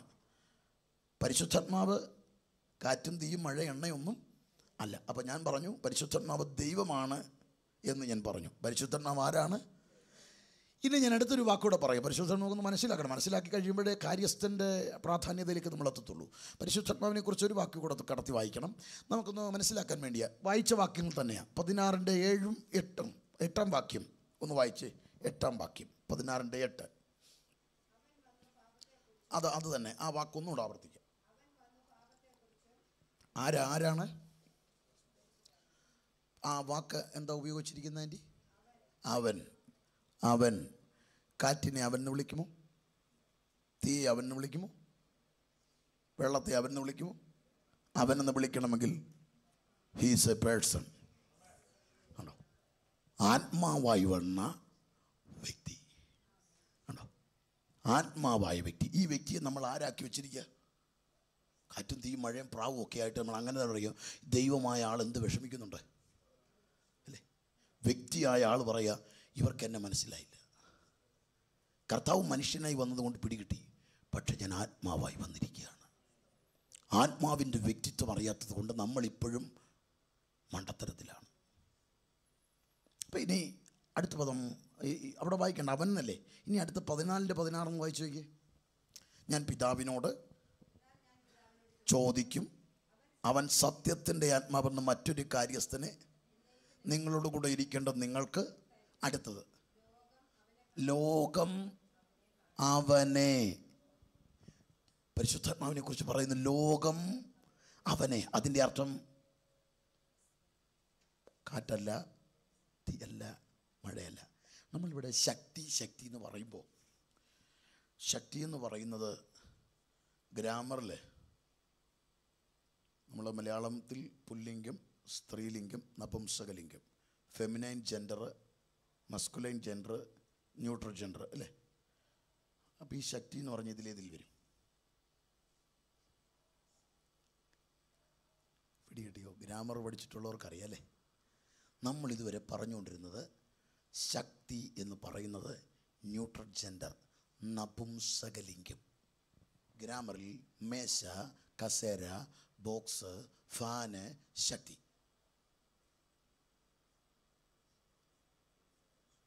അബദ്ധം പിടികിട്ടിയോ? നമ്മൾ എന്തോരം തെറ്റിപ്പോയി. അതാണ് കർത്താവ് തന്നെ ചോദിച്ചു, നിങ്ങൾ എന്നെ ആരെന്നാ പറയുന്നത്? അപ്പോൾ കുറച്ച് പേർ പറഞ്ഞു, നീ ഇരമ്യാവാ, ഇലിയാവാ, പിന്നെ സ്നാപകന്റെ പ്രേതമാ. പത്രോസ്മാർക്ക് ഒരു കാര്യം പറയാനുണ്ട്.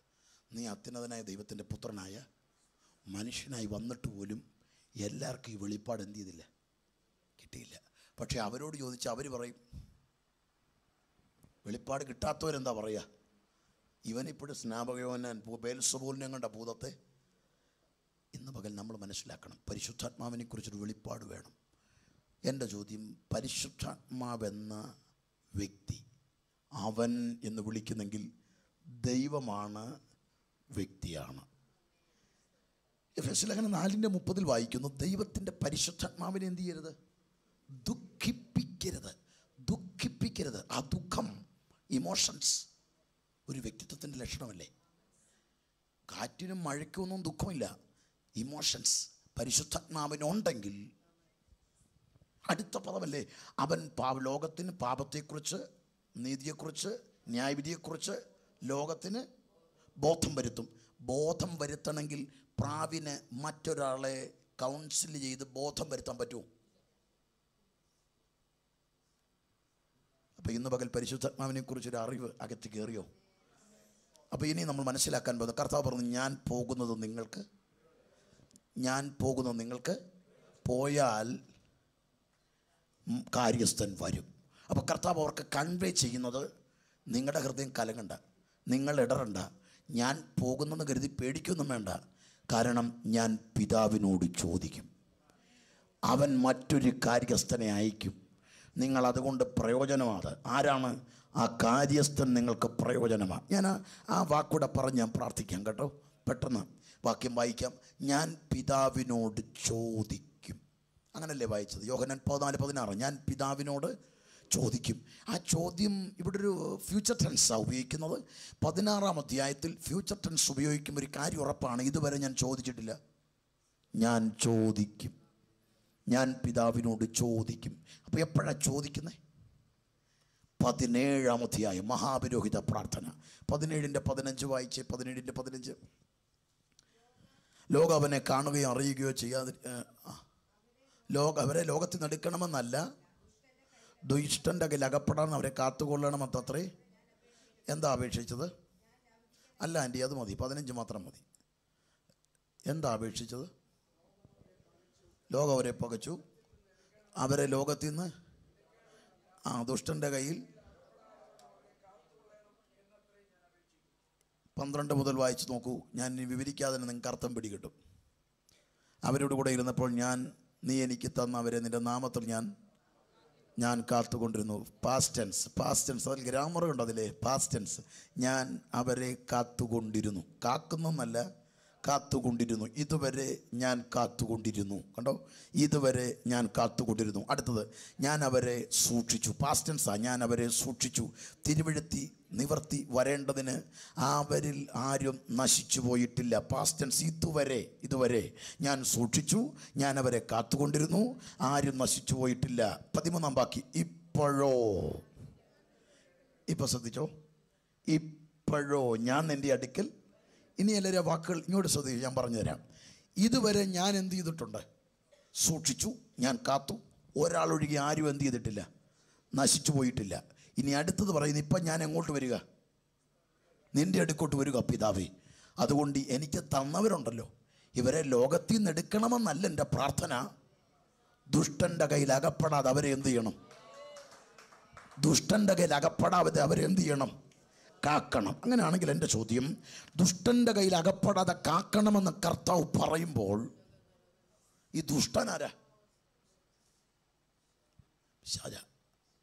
ഈ ദുഷ്ടൻ എന്ന് പറയുമ്പോൾ ദുഷ്ടനെ കുറിച്ച് 2 തെസ്സലോനിക്ക ലേഖനത്തിലാണ്.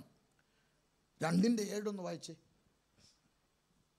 അധർമ്മത്തിൻ്റെ മർമ്മം ഇപ്പോഴേ വ്യാപരിക്കുന്നു, തടുക്കുന്നവൻ വഴിയിൽ നീങ്ങിപ്പോക മാത്രമാണ്, അപ്പോൾ അധർമ്മമൂർത്തി വെളിപ്പെട്ട് വരും. ശ്രദ്ധിച്ചോളൂ, അധർമ്മമൂർത്തിയെ നമുക്കെല്ലാവർക്കും അറിയാം, ആൻറ്റി ക്രൈസ്റ്റ്. സാത്താൻ മനുഷ്യനായി വരാൻ പോവുക. സാത്താൻ മനുഷ്യനായി വരാൻ പോകുന്ന ആൻറ്റി ക്രൈസ്റ്റിനെ നമുക്ക് വലിയ പേടിയില്ലെന്നാണ് തോന്നുന്നത്. പലരുടെയും ജീവിതമൊക്കെ കാണുമ്പം ഞങ്ങൾക്കത് വിഷയമില്ല. ഞങ്ങൾക്ക് ഇവിടെയുള്ള മാടൻ, മറുത, യക്ഷി, അറുകൊല, ചാമുണ്ടി, കടമറ്റത്തച്ഛൻ, പിന്നെ അപ്പുറത്തെ സമുദായ പള്ളിയിൽ ഇന്നത്, അപ്പോൾ ഇതെല്ലാം നമുക്ക് പേടിയുള്ളത്. പക്ഷേ ശരിക്കും പറഞ്ഞാൽ ഇതുങ്ങൾ പാവങ്ങളാണ്. അയ്യോ, ഇതുങ്ങൾ പാവങ്ങളാണ്. കാര്യം ഇത്രയും പേരുണ്ടായിട്ട് നമുക്ക് വല്ല കുഴപ്പമുണ്ടോ? ഇല്ലല്ലോ. നമ്മൾ യേശുവിൻ നാമത്തിൽ പോകുമെന്ന് പറഞ്ഞാൽ അവർ നേരെ കൂടും കെടുക്ക എടുത്ത് അവരങ്ങ് പോവുക. യേശുവിൻ നാമത്തിൽ നീ ഇവിടെ പോവും, മലയാളപ്പുഴന്ന് വന്നാൽ പുള്ളിക്കാരി അതും എടുത്തുകൊണ്ട് നേരെ ഞാൻ പോവാന്ന് പറഞ്ഞ് പോവുക. മാടനാണ്, മറുതയാണ്, യക്ഷിയാണ്, യേശുവിൻ നാമത്തിൽ പോകുമെന്ന് പറഞ്ഞാൽ പോകും. പക്ഷെ മറ്റേതങ്ങനല്ല, മനുഷ്യനായിട്ട് വരാൻ പോവുക. ഈ യൂണിയുടെ TV പരസ്യമില്ലേ, അതല്ലേ പുള്ളി അതുപോലെ തന്നെ വരിക. അതാണ്. ഇനി അതേതാണെന്നറിയാതുകൊണ്ട് പേടി വേണം മനസ്സിലാക്കി കൊടുക്കുക. അപ്പോൾ സാത്താൻ മനുഷ്യനായിട്ട് വരുമ്പോൾ 7 കൊല്ലം ഈ ഭൂമിയിൽ മനുഷ്യൻ മരിക്കാൻ കൊതിക്കും എന്ന് പറഞ്ഞാൽ അവരൊന്നും പറയുക, മലകളെ വന്ന് വീഴ് ഞങ്ങളുടെ മണ്ടയ്ക്ക്. കാര്യം അത്രയ്ക്ക് ജീവിതം ദുസ്സഹമാകും. ആര് വരുമ്പോഴാണ്? Anti Christ. അപ്പോൾ യക്ഷിയാണോ വലുത്, ആൻറ്റി ക്രൈസ്റ്റ് ആണോ വലുത്? ഇപ്പം പിടികിട്ടിയോ? അതായത് അതുകൊണ്ടാണ് പിശാച് ചോദിച്ച്, സമയത്തിനു മുമ്പ് എന്തിനാ എന്നെ ഇപ്പം ദണ്ഡിപ്പിക്കാൻ ഇങ്ങോട്ട്? അത് പുള്ളിക്ക് ടൈം അനുവദിച്ച് കിട്ടുന്ന അവിടെ. കാരണം ദൈവസഭ പോയി കഴിയുമ്പോഴാണ് പുള്ളിക്ക് സർവ്വസ്വതന്ത്രമായിട്ട് പിശാചിനെ അടിച്ച് പൊളിക്കാനായിട്ട് വിടുക. അടിച്ച് പൊളിക്കുക ഇവിടെ. അപ്പോൾ അത്ര 7 കൊല്ലം ഇവിടെ വാഴുന്ന ആൻറ്റി ക്രൈസ്റ്റ് അത്ര ക്രൂരമാണ്.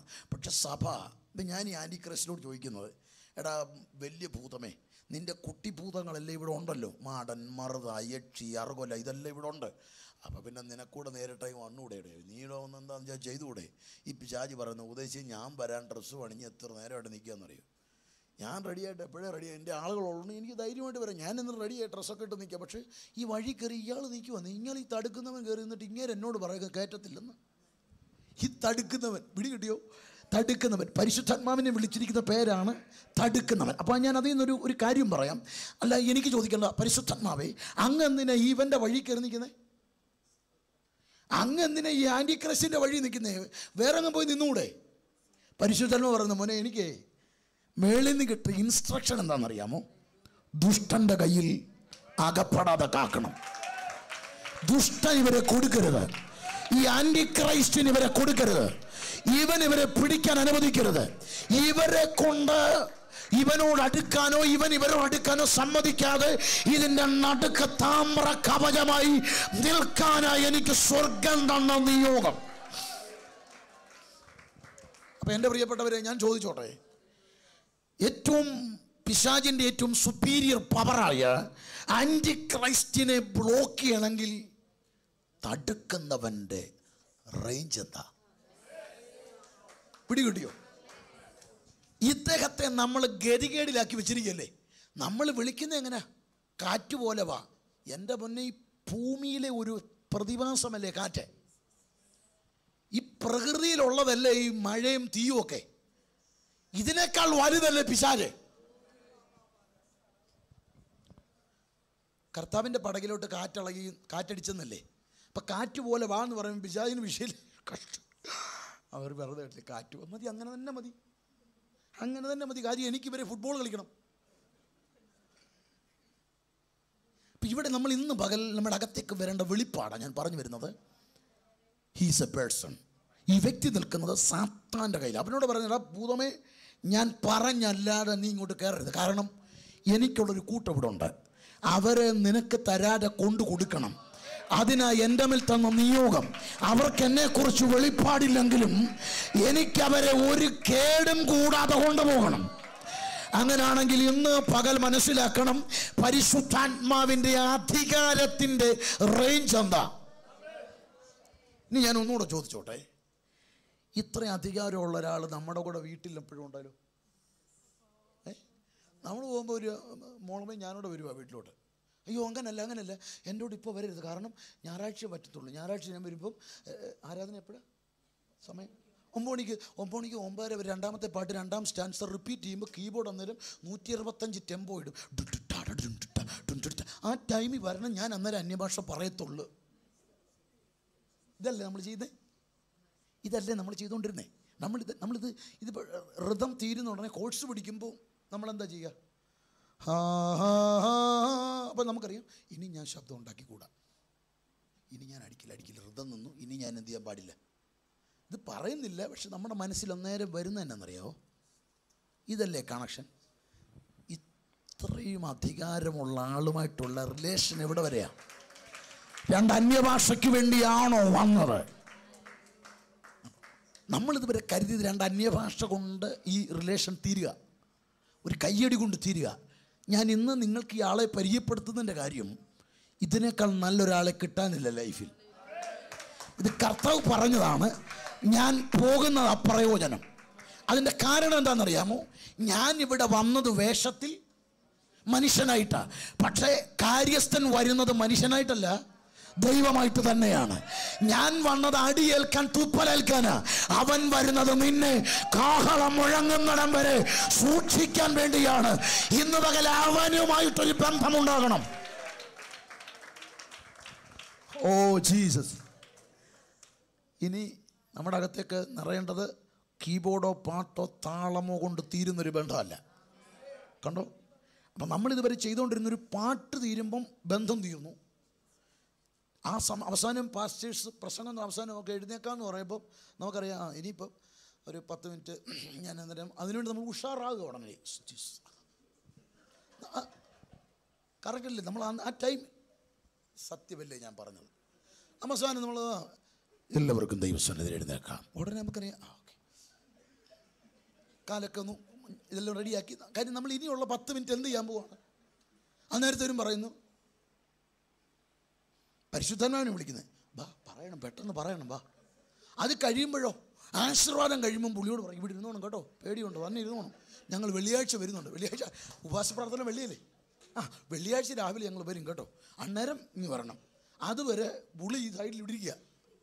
നമ്മൾ ഈ കാറ്റും മഴയൊക്കെ ആയിരുന്നതുകൊണ്ടാണ് നമുക്ക് ഈ അബദ്ധം പറ്റിയേ.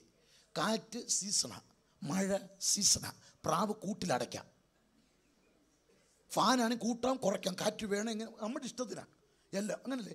ഗ്യാസ് തീ കൂട്ടണോ കുറയ്ക്കണോ ഇതെല്ലാം നമുക്ക് ചെയ്യാവുന്ന കാര്യമാണ്, പ്രകൃതിയിലുള്ളതല്ലേ. ഇതെല്ലാം നമ്മുടെ അണ്ടർ കൺട്രോളിൽ പോകുന്ന കാര്യമാണ്. പക്ഷേ അതുകൊണ്ട് നമുക്ക് പറ്റിയ പെണ്ണെന്താണെന്നറിയാമോ? നമ്മൾ ഇദ്ദേഹമായിട്ടുള്ള റിലേഷൻ അങ്ങനെ കരുതിയത്. എന്നാൽ ഇന്ന് പകൽ അതല്ല, ഇതിനപ്പുറത്തേക്ക് ഓ ദൈവമായവൻ, സർവശക്തനായവൻ, സർവജ്ഞാനിയായവൻ, സർവസന്നിഹിതനായവനുമായി ഒരു റിലേഷൻ, ഒരു ഇൻട്രാക്ഷൻ. ഓ റിഖലരഗബനഗഡഗജനാദി. ഹല്ലേലൂയ. എൻ്റെ പ്രിയരെ, അപ്പോൾ നമ്മൾ ഈ ആളെ ഇന്ന് ഇപ്പോൾ വന്നതിൻ്റെ ഉദ്ദേശം, ഞാൻ പിതാവിനോട് ചോദിക്കും. അപ്പോൾ ആ ചോദ്യത്തിൻ്റെ മറുപടിയായിട്ട് വന്നിരിക്കുക മോസ്റ്റ് സുപ്പീരിയർ പവറായ പരിശുദ്ധാത്മാവ്. അപ്പോൾ ഇന്ന് നമ്മൾ പ്രാർത്ഥിക്കേണ്ടത്, പരിശുദ്ധാത്മാവെന്ന വ്യക്തി, പുള്ളിയുടെ ശക്തി വേണോ വ്യക്തിയെ വേണോ?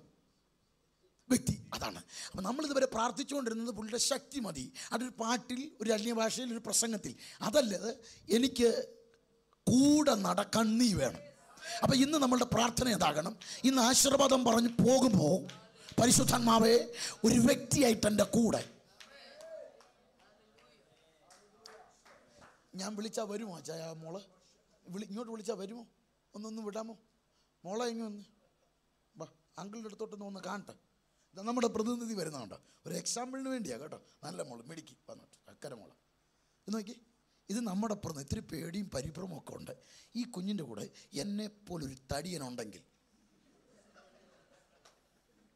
ഒന്ന് ഓർത്ത് നോക്കിയേ, ഈ കുഞ്ഞിന് എന്തെങ്കിലും പേടിക്കണോ? ഇപ്പോൾ ഇവൾക്ക് പ്രായത്തിൻ്റെതായ ഇന്നത്തെ ഈ കാലഘട്ടത്തിൽ ഒരു പെൺകുഞ്ഞിനൊക്കെ ഉള്ള ഒരുപാട് പ്രശ്നങ്ങളും ഒരുപാട് ചോദ്യങ്ങളും ഭയമൊക്കെ ഉണ്ട്. പോകല് അവർ നോക്കും, ഇവർ നോക്കും. ഇങ്ങനെയുള്ള ഈ കുഞ്ഞിൻ്റെ കൂടെ എന്നെപ്പോലൊരുത്തനെ 12 മണിക്ക് ഈ കൊച്ചി കൂടെ പോയാൽ ആരെങ്കിലും നോക്കുമോ? അവർ പറയും പോണ്ട, ഒരു കറമ്പൻ ഗുണ്ടയാണെന്നാ തോന്നുന്നത്. അതിൻ്റെ കൂടെ ഉണ്ട്, അങ്ങേരെക്കാണ് മാറിപ്പോകാം. ഈ കുഞ്ഞിൻ്റെ കോൺഫിഡൻസ് ലെവൽ എന്തായിരിക്കും? ഒന്ന് ഓർത്ത് നോക്കിയേ. ഇന്ന് പകൽ നമ്മുടെ അകത്തേക്ക് നിറയേണ്ട ഒരു തീവ്രമായ വെളിപ്പാടാണ് വന്നത്. ദൈവമായ പരിശുദ്ധാത്മാവ്, സർവശക്തനായവൻ, സർവസന്നിഹിതനായവൻ. അപ്പം ഞാൻ ചോദിക്കട്ടെ, സർവശക്തനായവൻ്റെ സാന്നിധ്യത്തെ പ്രപഞ്ചശക്തിയോട് ഉപമിച്ച് അതുപോലെ മതിയോ നിങ്ങൾക്ക്? തീയൊക്കെടുത്താൻ പറ്റില്ലേ? വെള്ളത്തെ ഇല്ലാതാക്കാൻ പറ്റില്ലേ? കാറ്റിനെ പ്രതിരോധിക്കാൻ പറ്റില്ലേ? അപ്പം സർവശക്തനെ നമ്മൾ ഇത്രയും ആളെ മനസ്സിലാക്കാതെ പോയി. ഇനി ഒരു ചോദ്യം ചോദിച്ചോട്ടെ, ഈ കുഞ്ഞിൻ്റെ കൂടെ ഞാൻ എപ്പോഴും ഉണ്ട്. ഇനി അതിൻ്റെ തീവ്രത എന്നറിയാമോ? ഇദ്ദേഹത്തെ എവിടെ ജനിക്കണമെന്ന്, ഏത് ഗർഭപാത്രത്തിൽ ഉരുവാകണമെന്ന് നിത്യതയിൽ ഡിസൈൻ ചെയ്തവൻ കൊടുക്കുന്നൊരു ഓഫറുണ്ട്. ഞാൻ കൂടിയിരുന്നോളാം. എപ്പോൾ വരെയാണെന്നറിയാമോ? ദുഷ്ടൻ്റെ കയ്യിൽ അകപ്പെടാതെ ഞാൻ കാത്തോളാം.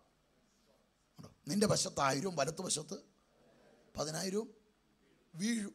കാര്യം ഞാൻ കൂടെ ഉണ്ടല്ലോ. വീഴും അവർ. നീ ഒരു അനർത്ഥവും ഭയപ്പെടണ്ട. ഞാൻ നിന്നോട് കൂടെ, ഞാൻ നിത്യതയിലെത്തിക്കും. കാരണം ഏൽപ്പിച്ച നിയോഗം അതാ. അപ്പം ഇന്ന് നമ്മൾ മനസ്സിലാക്കേണ്ടത് പരിശുദ്ധാത്മാവായിട്ട് ഒരുമിച്ചുള്ളൊരു യാത്രയ്ക്ക് കേവലം അന്യഭാഷ കൊണ്ട് നിർത്തുന്നൊരു ബന്ധമല്ല, ഒരു വ്യക്തിയായി. എൻ്റെ ചോദ്യം, ഈ കുഞ്ഞിൻ്റെ കൂടെ ഇങ്ങനെയാണെങ്കിൽ പ്രായമുള്ളവരുടെ കൂടെ ഉണ്ടെങ്കിലോ? ഇങ്ങനൊരാൾ ഏകാന്തമായ ജീവിതം നയിക്കുമ്പോൾ നമ്മൾ ആഗ്രഹിക്കില്ലേ ആരെങ്കിലും ഒന്ന് കൂടെ ഉണ്ടായിരുന്നെങ്കിൽ? ഇതിലും നല്ലൊരാളെ കിട്ടാനുണ്ടോ? ഇതിലും നല്ലൊരാളെ കിട്ടാനുണ്ടോ? ഇന്ന് പകൽ നമ്മൾ പ്രാർത്ഥിക്കേണ്ടത് ആ ബന്ധത്തിനാണ്. ഇന്ന് പകൽ ആ ഒരു ഇൻട്രാക്ഷൻ ഇന്ന് നടക്കണം. ഇനി ഞാൻ വേറൊന്നുകൂടെ പറഞ്ഞോട്ടെ. എന്നെ പുള്ളിക്കാരിക്ക് മാത്രമേ കാണാൻ പറ്റുള്ളൂ. പുള്ളിക്കാരിക്കറിയാം ഞാൻ കൂടുണ്ടെന്ന്. ഇതിൽ പരം ഭാഗ്യം എന്തോ വേണമല്ലേ? അഡ്വാൻറ്റേജ് കൂടുക. കാര്യം ഇപ്രായത്തിൽ സ്കൂളിൽ ചെന്ന് പരീക്ഷാ പേപ്പർ കണ്ട് ഞെട്ടുമ്പം കറക്കി കുത്താനായിട്ടിരുന്നു. ഇതാണോ ഇങ്ങനെ ഇരിക്കും പേടി. അതല്ലാതെ കൂത്ത്. എപ്പോഴും ഇനി അവിടെ കർത്താവ് പറഞ്ഞിരിക്കുന്നൊരു വാക്ക് കണ്ടോ? മറ്റൊരു കാര്യസ്ഥനെ എന്നേക്കും. ആ വാക്ക് നിത്യത വരെയാ, എന്നേക്കും. അതിൻ്റെ അർത്ഥം ഈ ബന്ധം തുടങ്ങിയ പിന്നെ നിത്യത വരെ കൈ പിടിക്കും. പ്രായമുള്ളവർ ഓർക്കണം, അതിലൊരു ഏറ്റവും വലിയ ബെനിഫിറ്റ് എന്താണെന്ന് പറയും. നിത്യത വരെയാണെങ്കിൽ ഒന്നുകിൽ കാഹളം മുഴങ്ങാം നിത്യത എന്നതിന് മുമ്പ്, അല്ലെങ്കിൽ മരണം വരാം. കാഹളം മുഴങ്ങുകയാണെങ്കിൽ നിന്നെ ഞാൻ തേജസ്കരിച്ച് രൂപാന്തരപ്പെടുത്തി കൊണ്ടുപോകും ആള്. ഇനി അതല്ല, നീ മരിച്ചാൽ കല്ലറയെന്ന് ഞാൻ പൊക്കിക്കൊണ്ടുപോകും. എന്തോണ് ഇതല്ലേ നല്ല ആള്. അപ്പം ഇങ്ങനൊരാൾ കൂടിരുന്ന അതല്ലേ നല്ലത്. അപ്പം നമ്മൾ ഇന്ന് പ്രാർത്ഥിക്കേണ്ടത് ഈ ഒരു ബന്ധത്തിനാണ്. പോയിരുന്നു കേട്ടോ മിടുക്കി. അപ്പം ഇനി ഒന്ന് ഓർത്ത് നോക്കി, ഇങ്ങനൊരു വ്യക്തിബന്ധം വേണ്ടേ? 2 വ്യക്തികൾ തമ്മിലുള്ള ബന്ധത്തിന് പാട്ടിൻ്റെയോ കീബോർഡിൻ്റെയോ താളങ്ങളുടെയോ മേളമൊന്നുമല്ല, അതിനപ്പുറത്തേക്ക്. അപ്പോൾ ഇതുവരെയുള്ള നമ്മുടെ കാഴ്ചപ്പാട് മാറുക. ഞാനിനി ഒരു വാക്യം കൂടെ പറഞ്ഞിട്ട് നിങ്ങൾക്ക് പ്രാർത്ഥിക്കാൻ ഒരു ആഹ്വാനം തരികയാണ്. പെട്ടെന്ന് ഒന്ന് വായിക്കണം. ലൂക്കോസ് 24:49 വാക്യമാണ്. പെട്ടെന്നൊന്ന് വായിച്ചേര്. 24:49.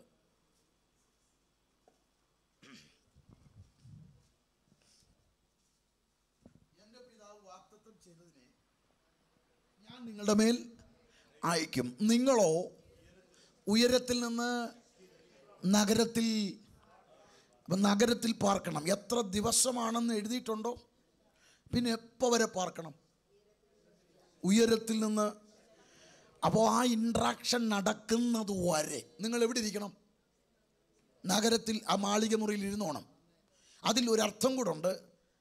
പരിശുദ്ധാത്മാവുമായി ഇൻട്രാക്ഷൻ ഇല്ലാതെ പോകരുത്. നമുക്ക് പറ്റിയ ഗതികേട് എന്താണെന്നറിയാമോ? പരിശുദ്ധാത്മാവിനെ കൂട്ടാതെ നമ്മളിതുവരെ പോയത്. അതുകൊണ്ട് എന്ത് സംഭവിച്ചു? ദുഷ്ടനായവൻ നമുക്കെതിരെ കെണി ഒരുക്കി, നമ്മളെ ഒതുക്കി, നമുക്കെതിരെ പോരാടി. പക്ഷേ ഇന്ന് നമ്മൾ അതിൽ നിന്ന് റിലീസ് പ്രാപിക്കുകയാണ്. എങ്ങനെയാണെന്നറിയാമോ? പരിശുദ്ധാത്മാവാം ദൈവവുമായി ഇൻട്രാക്ഷൻ ഇല്ലാതെ ഇന്ന് ഞാൻ വീട്ടിൽ പോകുന്നില്ല. അപ്പം ഞാനിന്ന് ഈ മാളിക മുറിയിൽ നിന്ന് പോകണോ? അത് പരിശുദ്ധാത്മാവ് ഡിസൈഡ് ചെയ്യണം. കാരണം അങ്ങ് എൻ്റെ കൂടെ വരാതെ ഇന്ന് ഞാൻ വീട്ടിലോട്ട് എന്ത് ചെയ്തില്ല. അങ്ങ് എൻ്റെ കൂടെ വരാതെ ഇന്ന് എൻ്റെ പ്രാർത്ഥന ഞാൻ നിർത്തുകയില്ല. അങ്ങ് എന്നോട് ഇടപെടാതെ എൻ്റെ ആരാധന നിർത്തത്തില്ല. അങ്ങ് എന്നോട് ഇടപെടാതെ, അങ്ങയുടെ ഇടപെടലില്ലാതെ, അങ്ങയുടെ സാന്നിധ്യമില്ലാതെ ഇന്ന് ഞാൻ വീട്ടിലോട്ട് പോകത്തില്ല. എൻ്റെ പ്രിയപ്പെട്ടവർ, ഞാനൊന്ന് ചോദിച്ചോട്ടെ, ഇങ്ങനൊരു നിർബന്ധം വന്നാൽ, നമ്മളൊക്കെ മാതാപിതാക്കളല്ലേ? ഇപ്പം ആ മോള് സ്കൂളിൽ പഠിക്കുന്ന കുഞ്ഞ്, ആ സ്കൂളിൽ ഡാഡി വരുമെന്നൊരു പ്രതീക്ഷയിൽ നിൽക്കുക. നേരം വൈകി. ആ കുഞ്ഞിന് പ്രതീക്ഷയൊന്നുമില്ല. ഡാഡി വരുന്നവരെ ഗേറ്റിൽ നിൽക്കണമെന്ന് കിട്ടി. ആ ഡാഡിക്ക് ഉള്ളിലൊരു വിങ്ങലുണ്ട് നേരം വൈകുമ്പം. കാരണം ഞാൻ ചെന്നില്ലെങ്കിൽ എന്ത് ചെയ്യത്തില്ല. എന്നാൽ വേറെ ചിലരുടെ കാര്യമൊന്നും അറിയാമോ? ഡാഡിക്ക് വലിയ പറയിടാവത്തില്ല. അതേതായാലും ഓട്ടോയ്ക്ക് കൈ കാണിച്ചാൽ എന്ത് ചെയ്തോളും. ഞാൻ ചെന്നില്ലെങ്കിലും വലിയ കുഴപ്പമൊന്നും ഇല്ല. അത് ഏതായാലും ടൂ വീലറുകാരനെ ലിഫ്റ്റ് അടിച്ചോ, അപ്പുറത്തെ സണ്ണിച്ചാനെ വിളിച്ചോ, അല്ലെ മാറതയോ മാടനെ ഏതിനെ വിളിച്ചാണെങ്കിലും അവൾ അതുവഴി കയറി മലയാറ്റൂരിന് 2 നേർച്ച കൊടുത്തോ, അല്ലെങ്കിൽ കുരിശുപള്ളി പോകുന്നവർ റയിൽ ഇച്ചിരി കുരുമുളക് കൊടുത്തു വിട്ടോ, അവൾ എങ്ങനെയും ഒക്കെ അങ്ങ് കയറി അങ്ങ് പൊക്കോളും. പക്ഷേ ഇതങ്ങനല്ല. ഇതിന് ഞാൻ ചെല്ലാതെ പറ്റുകയെന്നും പറഞ്ഞ് നിർബന്ധം പിടിച്ച് അവിടെ ഇരിക്കുക. ഇവിടെ മഴ വരുന്നു, ഇടി പിന്നുന്നു, വൈകുന്നു, നിൽക്കുക. എത്ര തിരക്കാണെങ്കിലും അങ്ങനെ കാത്തിരിക്കുന്നതിനെ പ്രതി അപ്പൻ്റെ അമ്മയുടെ ഉള്ളു വിങ്ങുമെങ്കിൽ കർത്താവ് പറഞ്ഞ വാക്ക് കണ്ടോ? മാളിക മുറിയിൽ നിന്ന് നിങ്ങൾ പോകരുത്, മറ്റൊന്നിലും തൃപ്തരാകരുത്. ഉയരത്തിൽ നിന്ന് പരിശുദ്ധാത്മാവ് വരുന്നത് വരെ, ഉയരത്തിൽ നിന്ന് പരിശുദ്ധാത്മാവുമായി ഇൻട്രാക്ഷൻ നടക്കുന്നത് വരെ, അവൻ്റെ ഇമ്പാർട്ടേഷൻ വെളിപ്പെടുന്നത് വരെ ഇന്ന് പകൽ എത്ര പേർക്ക് പ്രാർത്ഥിക്കാൻ കഴിയും? പരിശുദ്ധാത്മാവേ, അങ്ങ് എന്നോട് ഇടപെടാതെ ഞാൻ ഇന്ന് പോകത്തില്ല. അങ്ങ് എന്നോട് ഇടപെടാതെ ഞാൻ പോകത്തില്ല. പ്രിയരെ, കർത്താവ് പറഞ്ഞു ഞാൻ പോകുന്നു നിങ്ങൾക്ക്. ആ കർത്താവ് ചോദിക്കുന്നൊരു ചോദ്യം, ഭർത്യമായി നീ കിടന്ന് നിലവിളിച്ചത് നിനക്ക് ലാഭമോ നഷ്ടമോ? കർത്താവ് ജനക്കൂട്ടം നടുക്കൂടെ പോവുക, ഭർത്യമായി നിലവിളിക്കുക, ദാവീദ് പുത്ര യേശുവേ കരുണ തോന്നണേ. കൂടെ ഭിക്ഷ എടുക്കുന്നവരൊക്കെ പറഞ്ഞു എന്തിനാടാ ഇത്രയും വച്ച? എടാ ഇവർ ആരെങ്കിലും തരുവിടാ നാണയം. അവൻ പറയുന്നടാ നാണയത്തിനല്ലടാ ഞാൻ കരയുന്നത്. ഇവരാരെങ്കിലും വല്ല ഇട്ട് തന്നാൽ പോരാ എനിക്കതൊന്നുമല്ല. അവൻ ഉച്ചത്തിൽ കരയുക. പലരും എന്ന് പറഞ്ഞ് മിണ്ടാതിരിക്കടാ, ഗുരുവിനെ അസഹ്യപ്പെടുത്താതെ. അത് കേട്ടിട്ടും അവൻ ഉറക്കെ കരയുന്നതിൻ്റെ കാര്യം, എടാ എനിക്ക് നാണയത്തിനല്ല, എനിക്ക് ഈ ഭിക്ഷപാത്രം നിറയാനല്ല, എൻ്റെ ഭിക്ഷാടനത്തെ നിർത്താൻ കെൽപ്പുള്ള ഒരുവൻ ഇതിൻ്റെ നടുവിൽ ഇവിടെ ഉണ്ട്. ഞാൻ ഈ ഉച്ചത്തിൽ ബഹളമുണ്ടാക്കുന്നത് എന്തിനാണെന്നറിയാമോ? ഇവരാരും കേൾക്കാനല്ല, നസ്രത്തുകാരൻ യേശു ഇതിൻ്റെ നടുവിൽ എവിടെയോ ഉണ്ട്. അവൻ്റെ കാതിൽ എൻ്റെ നിലവിളി എത്തണം. അവൻ്റെ അറ്റൻഷനാണ് എനിക്ക് വേണ്ടത്. അവൻ എന്നിലേക്ക് തിരിഞ്ഞാ മതി. അവൻ എന്നെ ശ്രദ്ധിക്കണം. അതിന് ഞാൻ ലൗഡാകുക. ഞാൻ ഈ നിലവിളിക്കുന്നത് മറ്റൊന്നിനും വേണ്ടിയല്ല, മറ്റെന്തെങ്കിലും നേടാനല്ല. യേശു എന്നെ ശ്രദ്ധിക്കണം. അങ്ങനെയാണെങ്കിൽ കർത്താവ് പറയുക, ഭർത്യമായി നീ കരഞ്ഞത് ലാഭമോ നഷ്ടമോ? ഭർത്യമാരെയും ബമ്പർ ലാഭമോ? കാരണം ഞാൻ മറ്റാരെ നോക്കാതെ കരഞ്ഞത് എനിക്ക് നീ എന്നെ ശ്രദ്ധിക്കാൻ പറ്റി. അപ്പം കർത്താവ് പറഞ്ഞ വാക്ക് കണ്ടോ? ഞാൻ പോകുന്നത് നിങ്ങൾക്ക്, ഞാൻ വന്നത് വേഷത്തിൽ മരിക്കാൻ വന്ന മനുഷ്യനായിട്ട് മരിക്കാൻ വന്നു. ഭർത്യമായി എന്നെ കരഞ്ഞ് നിർത്തിച്ചത് നിനക്കെന്തായി? ലാഭം.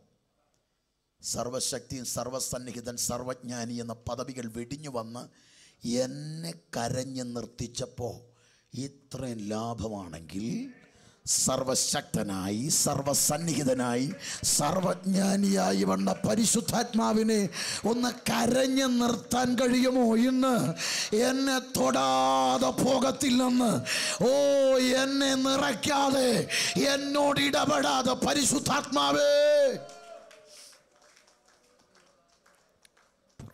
ജീസസ്.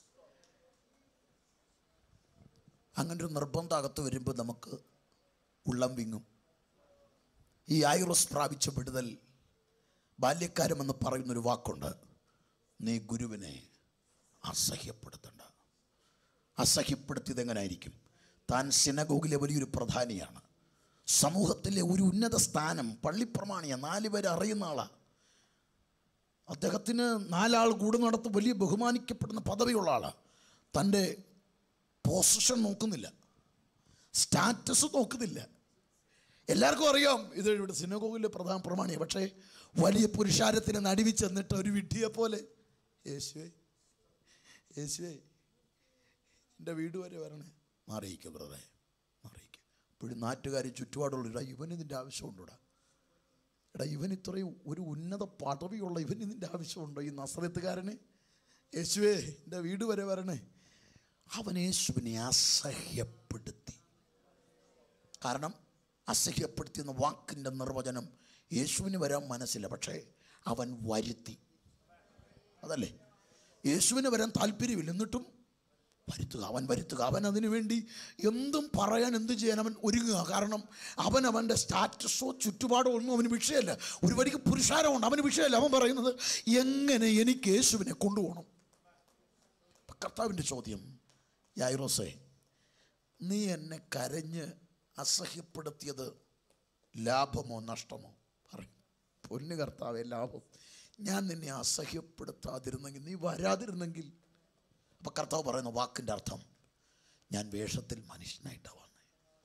എന്നെ അസഹ്യപ്പെടുത്തി കൊണ്ടുപോയപ്പം യായിറോസ് ഇത്രയും വലിയ വിടുതലാണെങ്കിൽ ദൈവം നേരിട്ട് വന്നിരിക്കുക.